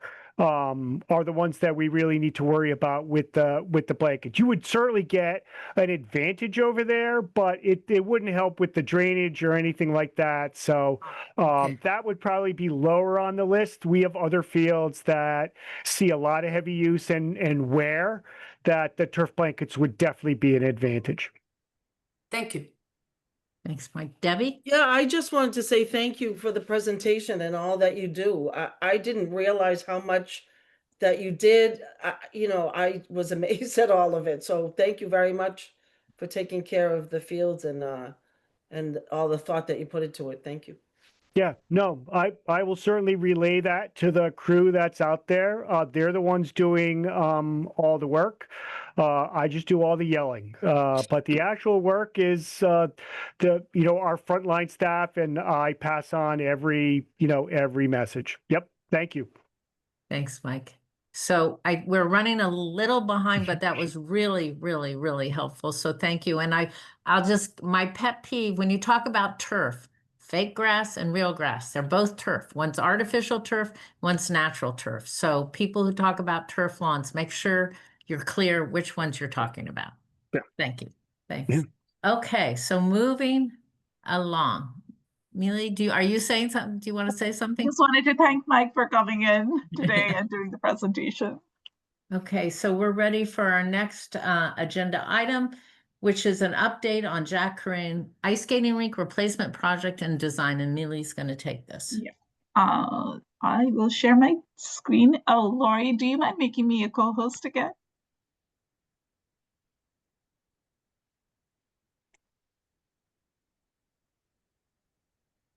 Okay, you should be good. Awesome. Thank you, Lori. Oops, sorry.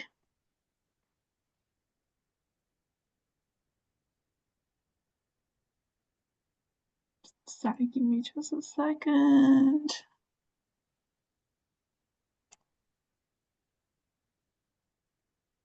Okay, you should be able to see my screen now.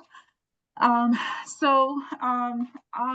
wanted to give a quick update on where we stand on the ice rink project. I have some exciting news to share. So we'll walk through that. First of all, I just want to remind everyone what the project is about, like what the scope is and so forth. So essentially, the design of the ice rink project was funded in FY26, so essentially last year, by Community Preservation Act grant, which is a total value of $1.68 to essentially, again, as I mentioned, to look at the design of the ice rink, including the outdoor ice rink, warming hut, and the mechanical building. As part of this, design process and the grant funding, we will also be looking into restoring all of the historic structure around the ice rink. Though, so as you all might know, that the remnants of all these historic structure, what we see out there is part of the Italianate garden, which used to be part of the Welsh state. And beyond the restoration, we, as we all have seen their site design, ADA accessibility and wayfinding is a big challenge at the ice rink. So we want to ensure that is also included in the scope. And the main part is going to be a public design review process. So as with any of the parks project, there will be a design review process, a design review committee, which I'll talk a little bit more about in a bit, who will be overseeing, this process. And, and finally, the goal of at the end of the design would be, to come up with a construction bid documents that can be used for bidding, getting a contractor on board, getting cost estimates, and ultimately doing construction implementation. So I will just point out that we currently do not have the funding for construction implementation.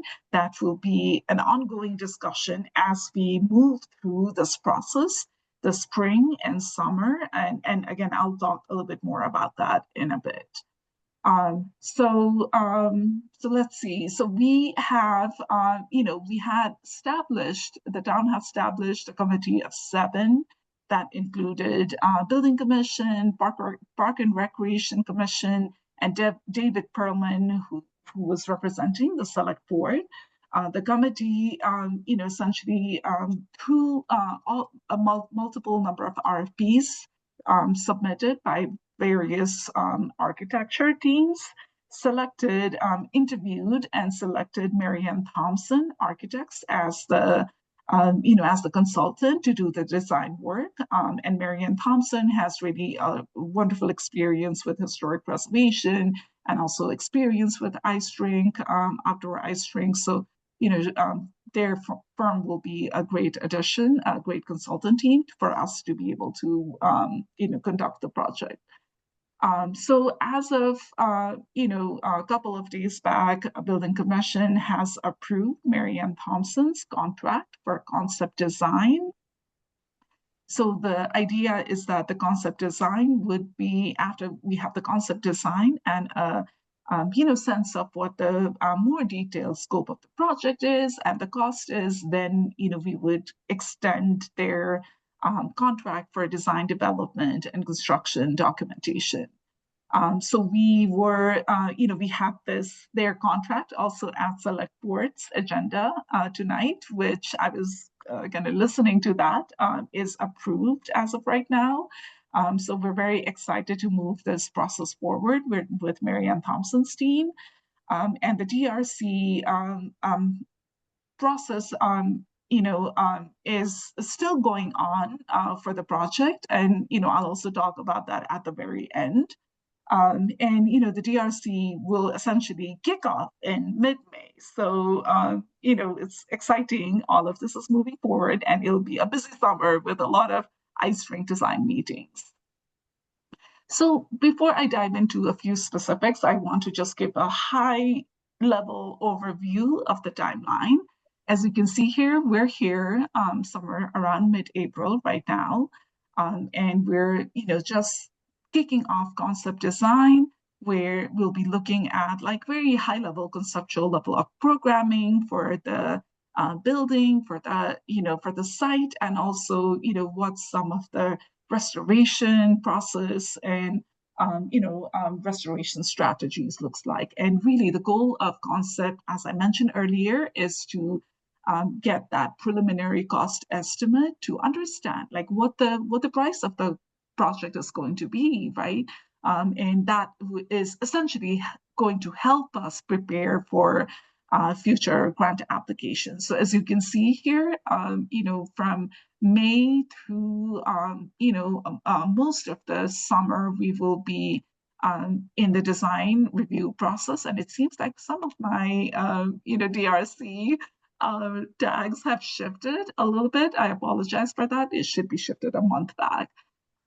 But, as we're thinking about the DRC review process, as I mentioned, we will also be actively thinking about like how will we be funding the project for construction. And I don't have any answers right now, but what our team has done is like started to identify, some of the potential funding sources and when, some of the deadlines are. So some things that we've identified is CPA, and CPA might not be able to fund all of these projects. So we might have to have a conversation with Melissa Goff's team on potentially adding this in CIP. But again, it's super preliminary right now. We haven't had any conversations. But few other grants that we've also identified is the Land Water Conservation Fund grant and Mass Historic grant.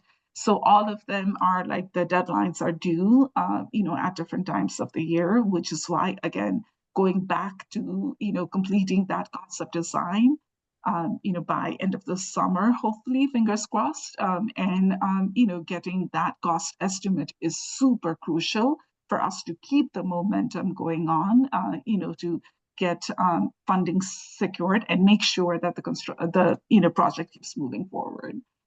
So after concept is when we would get into schematic design and design development.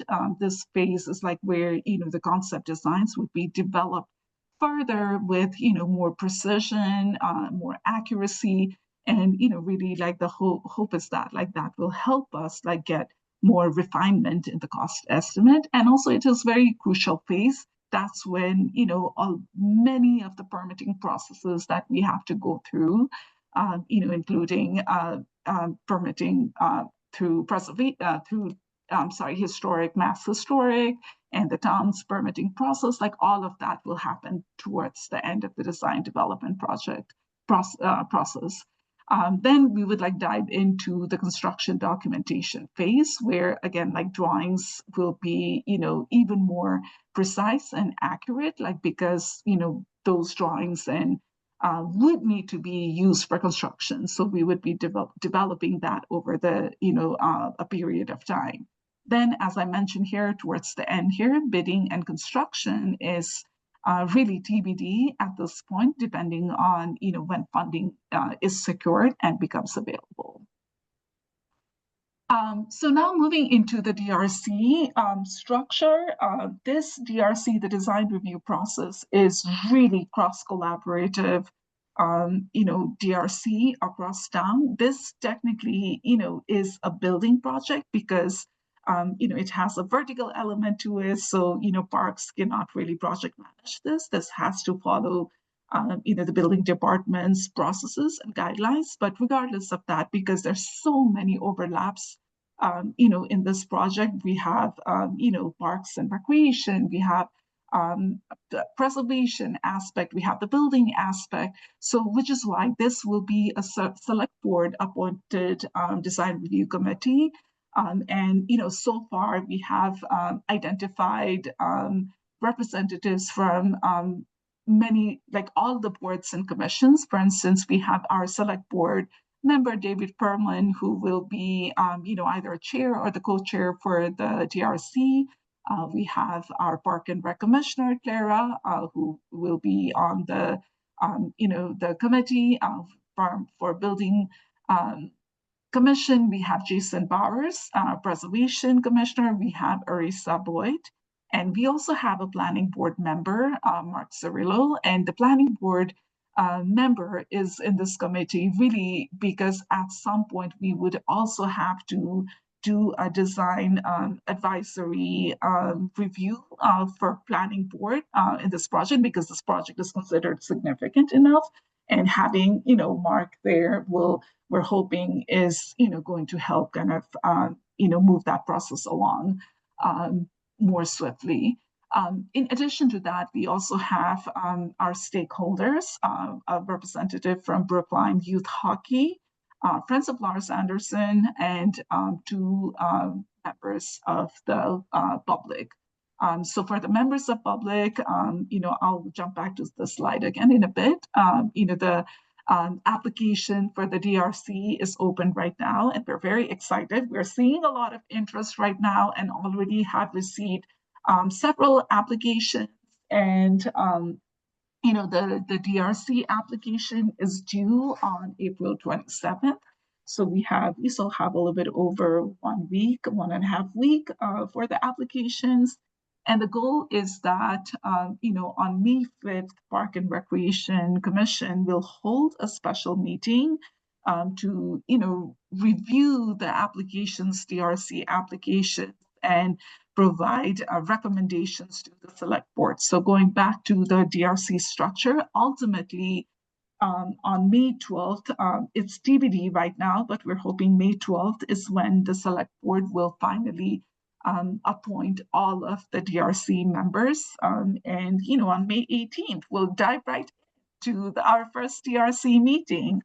And we've also identified 2 other DRC meetings, like one in June and one in July. And based on, again, how the first and second DRC goes, like potentially we will identify other DRC dates as well.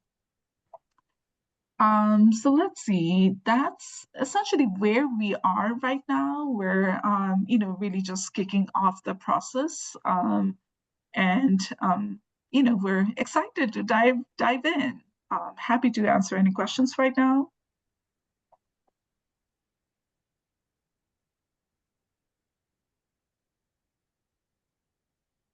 I don't see any. Mm-hmm. Oh, there, Debbie's got her hand raised. I just wanted to say that I put an application in as an abutter. So I don't know if I have to recuse myself on May 5th. I just wanted to let you know, so I don't know how that works. Right, Debbie, potentially you might have to recuse yourself. Okay. I just wanted to give you a heads up, so you let me know whatever you want me to do. Yeah. Okay. Thank you. Good to know. So because of the agenda, are the commissioners aware that we do have a meeting, an additional Park and Recreation meeting on May 5th, because we need to review the applications for the Designer Review Committee, the DRC. So, and we can't do it at our, so that's going to be May 5th. And what day, and then our regular. That's election day. May 5th. Yes. But I think it's still okay to have a meeting, because we'll have other times to, are you concerned, Carol, because you're working at the polls or something, or? No, I'm not working at the polls, but I'm involved in the election, so it would be. Right. I don't think we should have it on election day either. I may not show up. I don't think we should. I think election day is kind of a tough day to do it. Many of us town meeting members are involved in the election, so I think that is a little challenging. And I that's am working Lauren at the speaking. Lauren, because I can't see, that's Lauren who's saying they shouldn't have it on election day. I'm But having a connection problem, so I had to turn off my camera. Okay. I'm working at the polls then. Okay, and our meeting's set for, what time do the polls close? 7 or 8? 8. Okay, yes, our meeting was going to be 6 p.m. So we want to find another day then, if that works better? So when do we need to have our recommendations made? So let's work backwards. When do we need to give it to the select? Yes, so if we hope to get on the select board agenda for May 12th, we would need to provide our recommendations essentially by the Wednesday before, so May 6th. Okay. Did I say, sorry, when is the election? May May 5th. 5th. May 5th. Okay, yes. So May 6th is when we would need to provide our our recommendations. So we could potentially meet on May 4th if The in case Monday? that, Yeah. yes.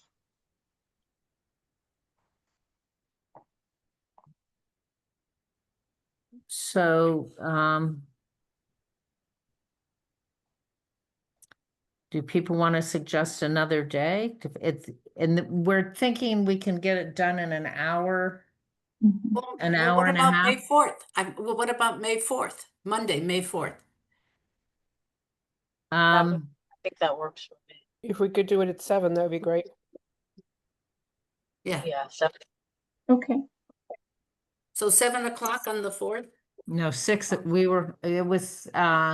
was hopefully 6 on the 4th. I think Jane just suggested. I just suggested 7 because I do have another meeting.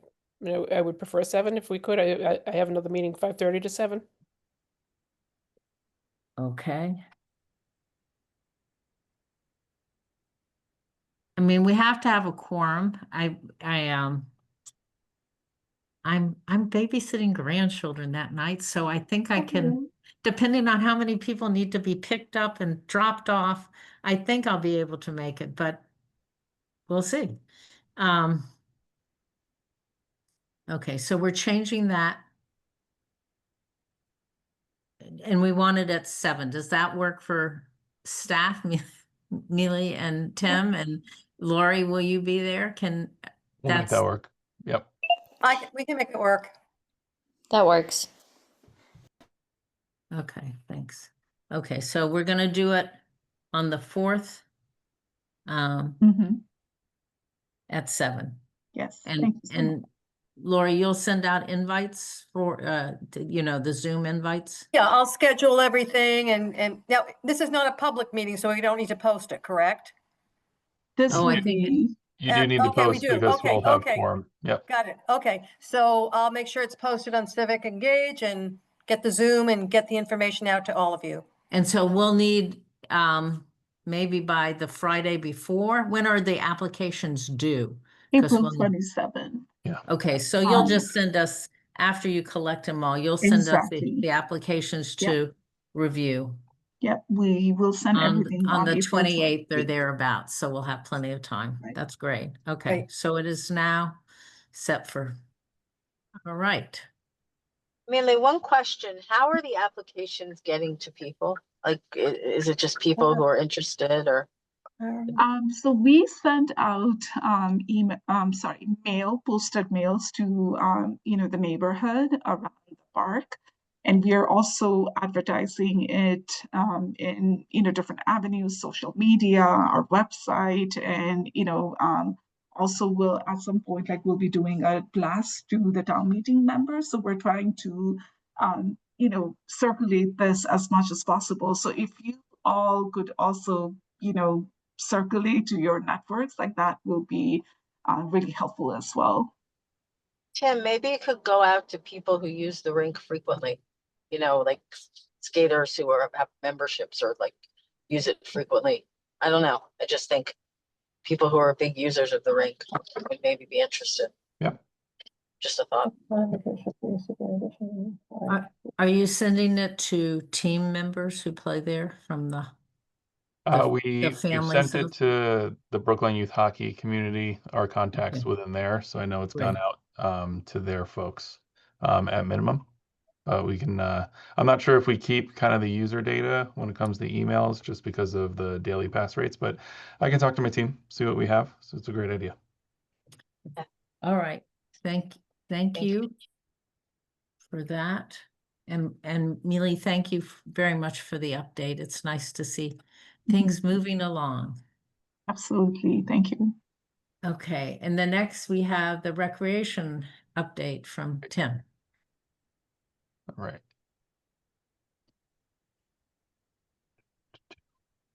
First off, sorry I missed the meeting last month, but I hope you had fun hanging out with Aaron. So thanks to him for jumping in. Where am I? All right. And then we are going to go present. Nope. Excuse me. Maybe not. All right, we're going to keep it on this screen just to be safe. All right, everybody can see that? Or Mhm. not? Yeah. Great. So jumping in per usual, just to start it off staffing wise, as we've been talking about the last couple months. Sorry, Staff- Tim, can you put it in presentation mode? Because we're seeing your whole screen. yeah, I know it's just jumping. Okay, Now no it's worries. working. I got you, Lori. Appreciate it. So staffing wise, for summer, as we've been saying the last couple of months, we are still open. We are hiring pretty frequently and actively. We have a lot of positions to fill. So if you or you know anybody who's interested in the camp position, we are still looking for camp directors, camp counselors, and van drivers for our summer transportation. On the full-time front, unfortunately, we received resignation from our assistant ground superintendent from the golf course, John Matty. John's been with us for just shy of 15 years, helping to turn that course into what it is now. He is going to be moving courses up to a course in Tewksbury, closer to home, better for him and his family. So we thank him tremendously, and it's a huge loss for us on our team. So we will be getting our heads together as our season is just starting, and we will be getting that out to the public when we see it fit for a good time. But a huge thank you to John and all the work that he's done for many years down at the course. I wanted to bring up one thing that was mentioned last meeting, and if you feel like we want to follow up at a future meeting, that's fine. But I did see there was some talk about the lighting that was installed at the patio. So I did reach out to Justin to kind of get a background on this, and he kind of confirmed what I not assumed, but knew what we were doing there. So last season, lighting was added to the back patio and the back putting green. Mainly for safety. There was no, if you're familiar with the back lower patio of the golf course, there is a pretty rapid drop off that goes down to the 18th green. And there was really no lighting delineation there to help patrons kind of see where they're going and highlighting the walkway on that lower patio. So you'll see on the bottom left photo that there was some lighting added to that as well as the patio just to illuminate the space for safety reasons of the patrons there. As well as updating the lighting of the walkway, which you can see on the bottom right, kind of leading from that lower patio up to the front parking area, as well as the putting green. There was no way of illuminating the green to be able to see if everybody is off. So some low wattage lighting was added to that as well. Everything turns off at 10 p.m. I know that question came up per the town rules. So everything around the clubhouse, patio, golf course, everything 10 p.m. Shut off. So just wanted to highlight that. If anybody has any questions, please feel to reach out with that. And Justin even said he'd make himself available if you wanted to bring him back to discuss it more, but just wanted to mention that. Outdoor pool RFP update. I know we've been talking about it for a long time, but I'm happy to report that it is done and it will be going out. We're working with procurement right now. It's going to be start being advertised the week of the 20th and sticking to the procurement guidelines of the state. We will be opening bids for the RFP the week of the 20th, so the week of town meeting. And we'll be working with our committee there and to go through who submitted, evaluate, go through the process with the procurement office, with Rick and his team over with the town to make the best decision to see the RFP move forward. Over the last few weeks, there's been an uptake in activity with the group to get this going. It's been a long process, so I do want to give thanks to Teresa and Lauren, Eliza, our community member from the pool advocacy group, as well as Amanda Wong, our aquatics director for the rec department, working together to get this going. So we're excited to get it out, happy to get it out, and we will see what it brings back. Golf course update. This will be the focus of the update today, as we are opening the season. The golf course is open for the season. We are open just the back 9 right now because of the construction, as we all know, that we've been talking about for many months now. But front 9 holes are open. We've been lucky with some tremendous weather, especially today. Our tee sheets have been sold out since the first day we've been open. So everybody is very excited to get back out. Over the weekend, our driving range was 2 people deep at every single bay of people waiting to get on. So the season is here. Masters weekend helped to get everybody super excited about it. So we're excited for that. We're looking for opening the 18 holes next month, middle to late of next month. We should have significant completion of the front 9 and the construction at the end of this month. I believe digging completed today of what was planned. We have some adjustments to make that we are working with conservation on. But sodding is going to start, plantings with grass, and everything will start to reclaim what we have been working on. And subsequently, Hemlock Grill is open for the season as well. They have a limited menu as we're waiting for the weather to kick back up so they can get their smoker going. But Hemlock is open for the season and really busier than we've seen it in a long time. And then when it comes to events, after, similar to what we did with the cross-country skiing, after 4 years of trying, we finally had a successful Bloomin' and Movin' event. So last weekend, Justin and his team put on their other spring kickoff community event, where the archery team, On the Mark Archery, our partners at the department, came out, set up on the driving range to offer some free archery lessons. We had inflatables with our partners with Viking Sports, music. Hemlock was open. We got the trails all cleared off and primed up. There was a activity for kids and families that go through the trees and build their own bird's nest, which you see on the bottom left, which may or may not be my son, who is being a model for this presentation, but was very excited about it. So we saw, in a course of 2 hours, I think we had about 400 to 500 individuals come through. So just awesome, just an excellent day, and hats off again to Justin and his team for staying persistent and making sure that this event went on. When it comes to construction, I just want to give a little fun before and after of where we're at right now. So just as we all know, construction on the front 9 and the golf course in general had to do with drainage. If you can follow can everybody see my cursor and my mouse? Great. If you can follow my cursor, you'll see really the focus of what our construction was this main channel that goes through our entire golf course. Up here at the north is the country club. All the water pours into our course and then goes into this main channel. As you'll see, this is before anything significant has gone on of the golf course. These channels were grown in with vegetation, with silt, closed off, and we weren't seeing any flow to get the water off, which was causing the drainage issues and the flooding. Now, quite dramatically, where we are now, you'll see the widening and the opening of the channel going through the entire course, as well as the other ones that you really couldn't see before either, of the other channels feeding into this main line of drainage for the course. This was after the snow melt, so you could see that there's still puddling going on because of the amount of snow that we had on the fairways. But specifically with my cursor, you'll see that there's a kind of a pond right here that we've always seen for years and years and years, kind of a section where many holes met. And that was one of our main flooding zones. Right now, if you went out, that pond is completely dry. All the water is successfully moving off the course through this main channel the way it's been designed.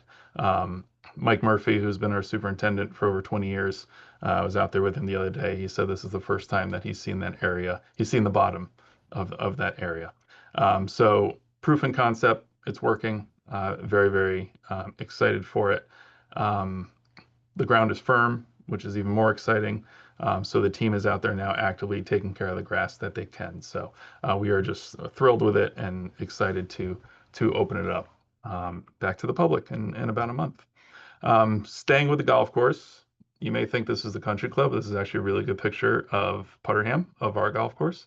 Mass Golf, which is the advocacy group and nonprofit group related to golf in Massachusetts, promoting the game within Massachusetts, has chosen Brookline and our golf course to be their feature of their annual publication of the Massachusetts Golfer for their spring edition.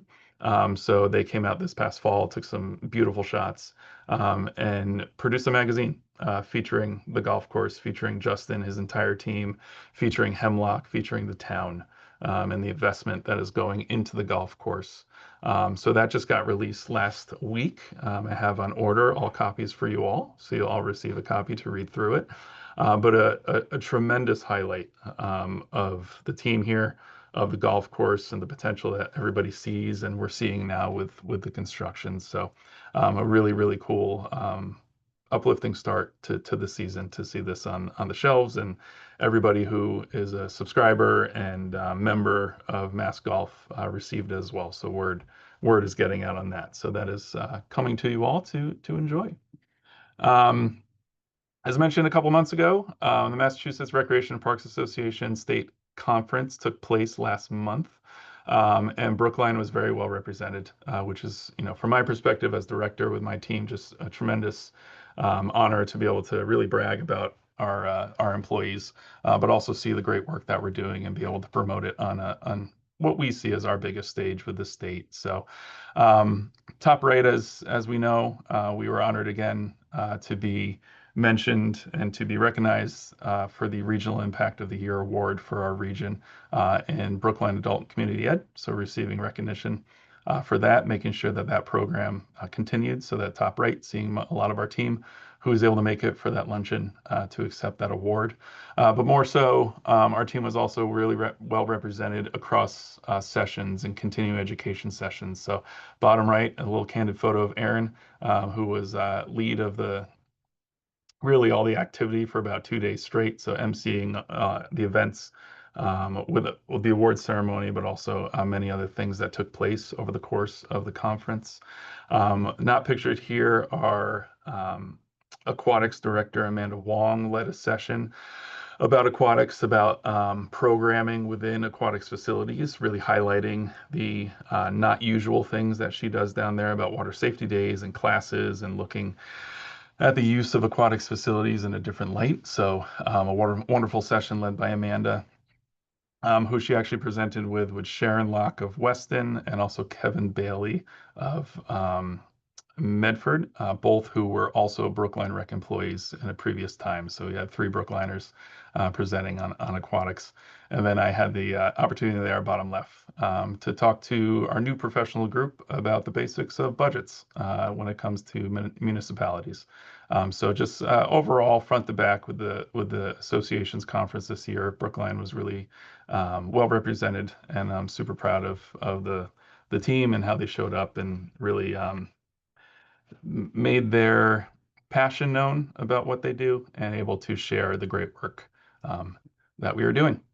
Speaking of aquatics, we have our annual Water Safety Day coming up. So May 17th at 10 a.m., 10 to 1.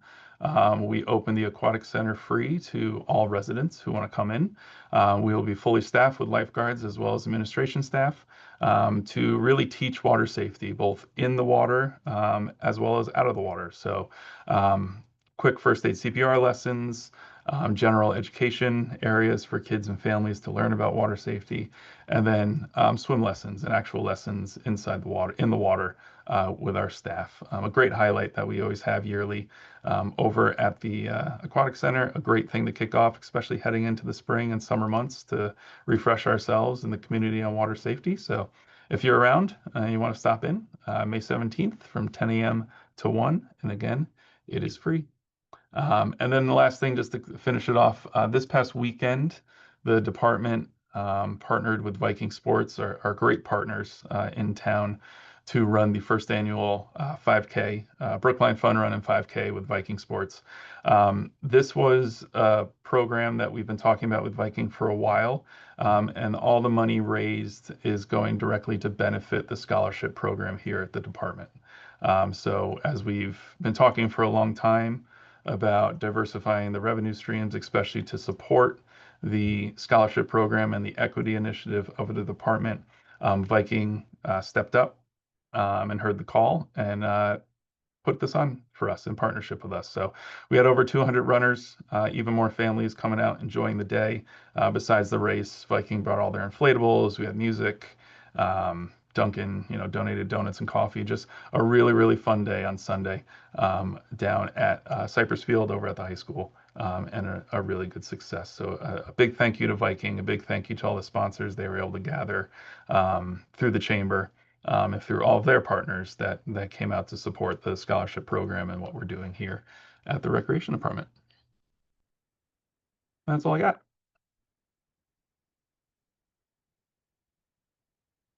You're muted, Clara. Thanks. Thank you, Tim. And so we're going now to Millie for her report on Can the we park. actually go to questions or not? Oh, Okay, yes, all of right, course. thank you. Because I do have some questions. One, if I heard correctly, that the lighting's on till 10 p.m., but Hemlock Grill is like closed tonight already, kind of closes at dusk. So why are the lights on till 10 p.m.? And then more importantly, I want to show you the lights that I was referring to the last time. I'll share my screen. Sure. But can you explain to me why is it open till 10 p.m.? I'll check in with Justin on that. I don't want to speak Okay. out of turn if there's a reason for that, but I'm happy to follow up with you on that. I appreciate that. Yep.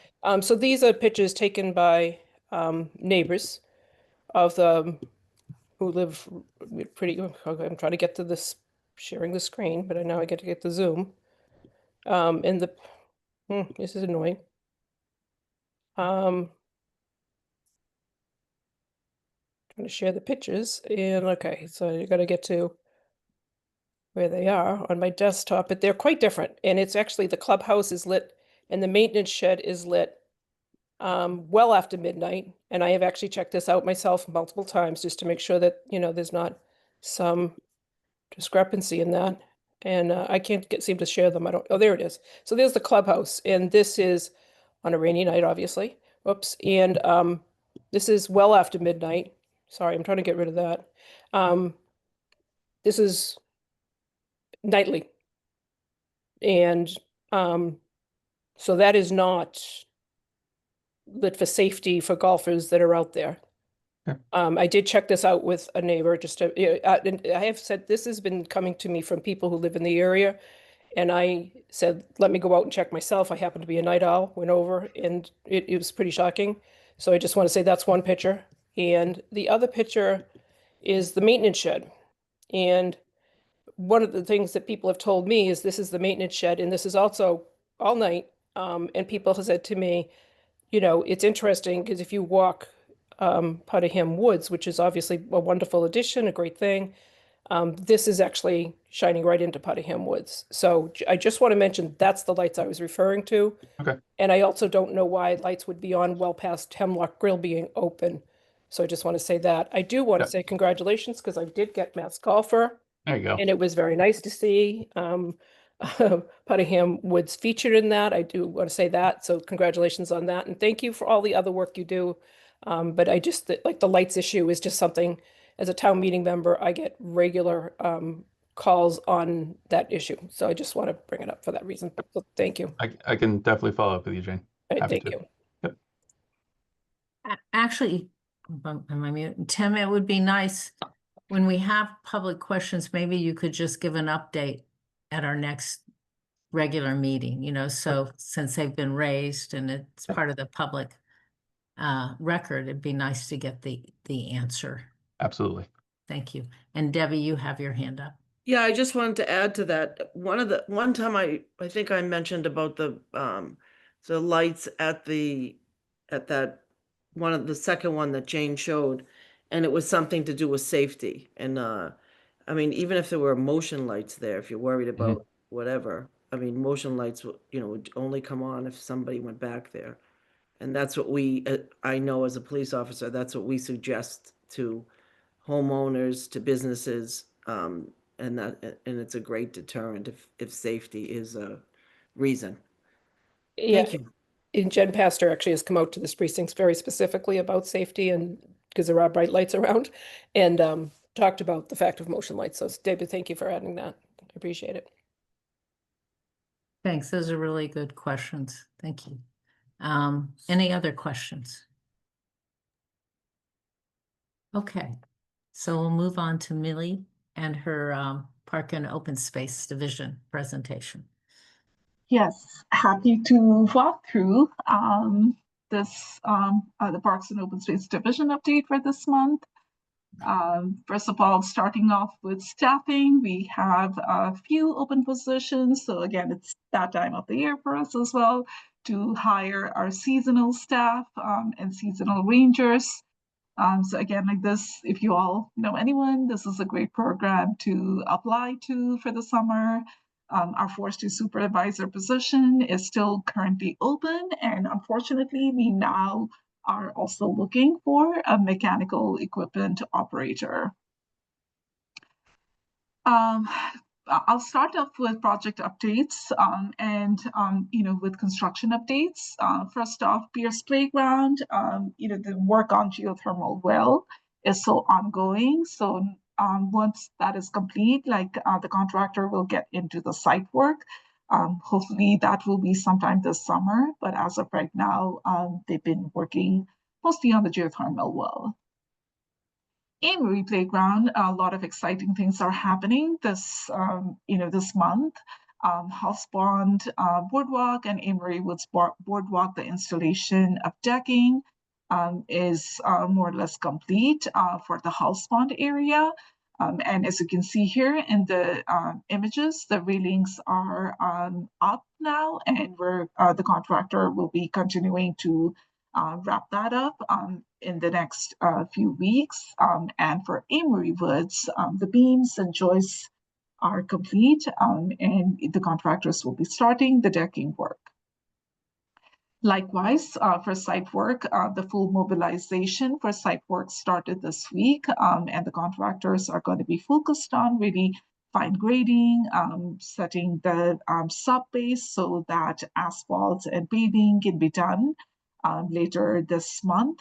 And they'll also be focused on the tennis court, doing the final grooming, and for the clay surface, and also installation of the windscreen, nets, and also loaming and planting at the end of, once the hardscape is all complete.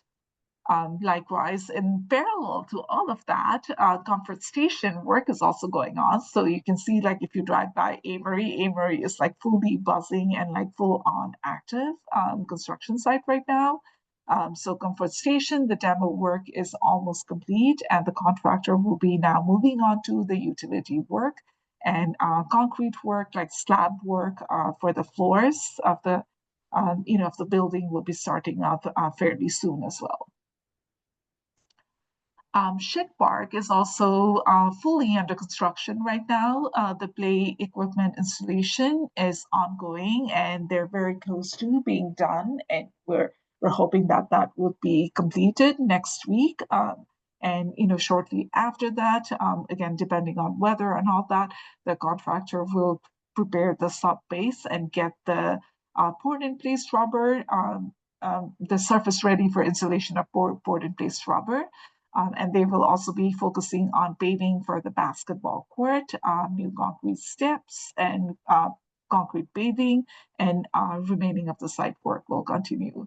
So as part of the remaining site work, the focus will be on prepping the subgrade for all of the paving. The fence installation is ongoing right now. As you can see, some of the vertical posts around the basketball court here. And then also focus on installation of the pavilion and asphalt and the lawn areas and the planting areas. The trees, I don't have the picture of this here right now, but the trees were delivered for Schick late last week. So very excited to have that on site. Similar to that, I just want to give a quick update on Health Plaza construction as well. The Health Plaza construction is technically not a Parks and Open Space project. This is a CPA project that was, granted to the Department of Public Health, but Parks and Open Space Division is assisting with the design and construction of that. So if you all have been around town hall lately, you'll see a lot of, construction work happening and movement happening. So, it's essentially to create this new plaza space where we will be, creating a new hardscape, seat walls, furnishing, and a pollinator garden around the plaza area. As part of the construction right now, the contractor completed the demo work. They're working again on the subgrade prep work right now for the installation of hardscape at the walls.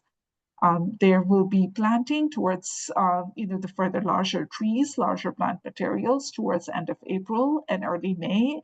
And as part of the CPA application, there will also be public art installation. There will be a community planting day for the project for the installation of the pollinator garden, which will be coming up in June 16th. And I'll also give a reminder again during our Park and Rec meeting next month. So other project updates that are under design and documentation right now.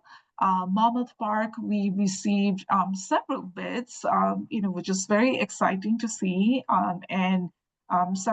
There was quite a bit of interest, and a few of those were really well within our budget. So very exciting to see that, when the bids are come in within the budget. So that project will be moving forward as well. And other projects that are currently under documentation right now is Skyline Park, which again is moving forward towards 100% CDs, and same thing with Griggs Park. DRC is complete, and we are moving forward with documentation. Other updates, just want to provide a quick highlight on is Brookline Reservoir.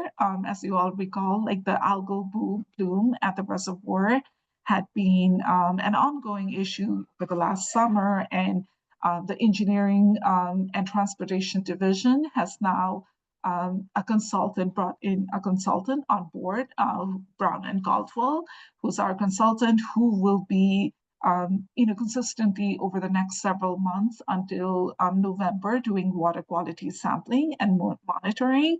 So essentially the idea is to understand the current water quality and why the algal bloom is happening, and really use that data to think about what the next steps should be. What do we need to be doing? Do we need to make any improvements or add any features to help with that process?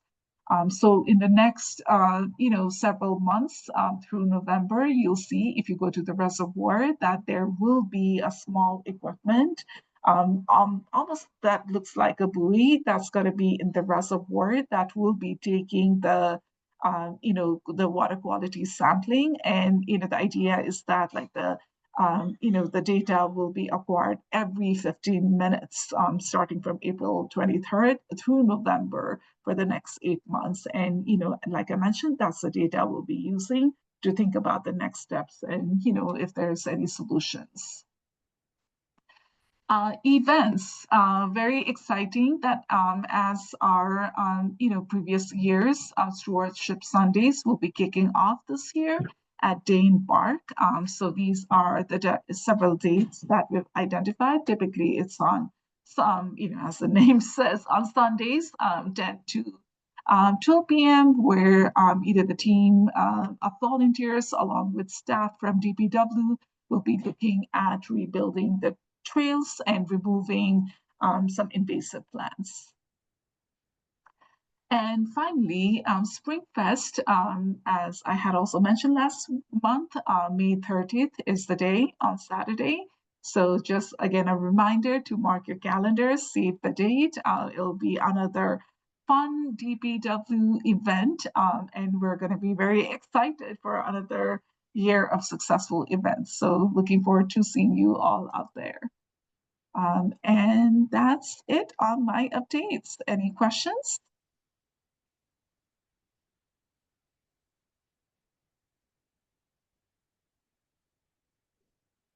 Where the Spring Fest, is that going to be where?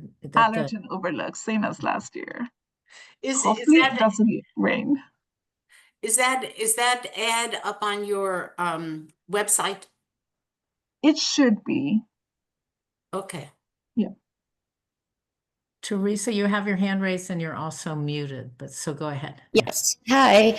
I'm not sure if this is parks related or rec related, but I just wanted to note that with the start of the spring sports season, it would be really wonderful to make sure that the facilities on the soccer and baseball fields are open at the same time, to whatever extent we can time it with the Department of Public Works or whoever Yes. holds the keys to that. Yes, good point, Teresa. So we are actively working on cleaning all the restrooms around this week. And we plan to open either all the facilities after Patriots Day. So sometime next week, things will, will start to open up. So are the facilities open only when there's scheduled games there? How does that work? All summer. Like once we open up, in spring, it will open all summer until it's time to, close up for the winter. But they're closed at night. I mean, they're unlocked. I mean, you're talking about the Oh, I think at night it might be closed. I need to double check that if it's open at night or not. Yeah, I No, guess. they're. Cool. Go So ahead, Teresa.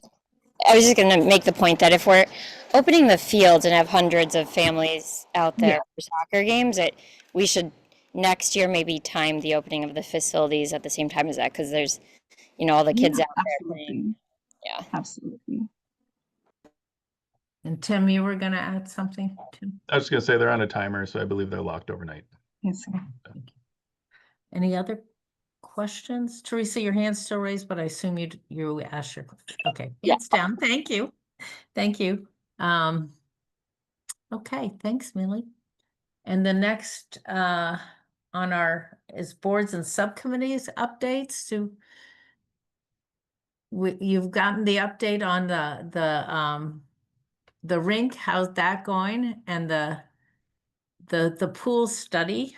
And I can say that the CPA grants, as you know, we voted on the support of the landscape ones, and that they'll be for the town meeting to vote on in this spring town meeting to approve those.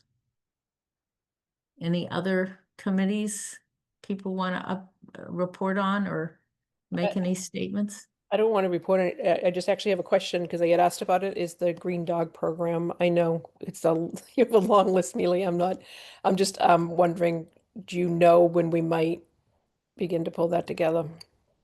Well, I'm hoping that once we get through town meeting, we can focus back on the Green Dog, because that's really been long overdue at this point. I know you have a lot on your plate. It would be good to be able to sort of say after town meeting or some date. Thank you. Thanks. Thank you. Okay. Any other business that people would like to ask about? Okay, so Wait, I actually have a question. Sorry, I'm looking Okay. for the hand raising.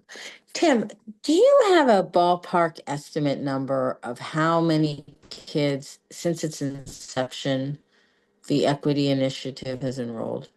I'm sorry to catch you off guard like this. Somebody Not asked off me a guard at all. question. I know this past fiscal year or past calendar year, we have 356 households that were enrolled. So that's the number off the top of my head, but I'm happy to go back and see if I can get you a general number. And that's 2025, 26? That's the calendar year 25. I was wondering if there was, if we had data on how many either children or households, I see the point, since its inception, when it was a pilot, which I believe was either 2022 or 2023. We have those reports, so I'm happy to go back and kind of. Yeah, I'd be grateful if you could just shoot me an email about that. Yep. That would be great. Happy to. Thank you. Sorry to catch you off guard like that. I just remembered someone had asked Not me at all. that. Now we go back. Thanks. It's easy when we actually have the numbers. So Yeah, thanks. Okay. And Tim, again, since the question is to ask in a public meeting, it'd be great to have that. Absolutely. at our next meeting. Thank you. Good thing to share. All right.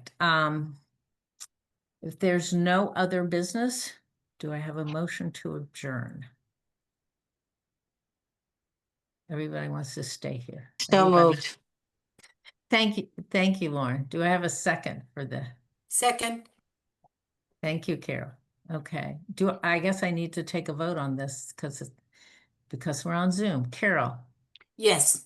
Michael, Yes. sorry, Jane, Yes. Debbie, Yes. Lauren, Yes. Teresa. Yes. Thank you. And the chair votes yes. So we are adjourned. Thank you all. We will see you next on May 4th. That's a Fourth. Monday. Thank you. And it's going to start at 7, correct? 7 p.m. Yep. Okay. Thank you all. Great. Good night, Thank you. everybody. Good night. Night. Thank you so Bye. much. Bye. Thank you. Bye-bye now.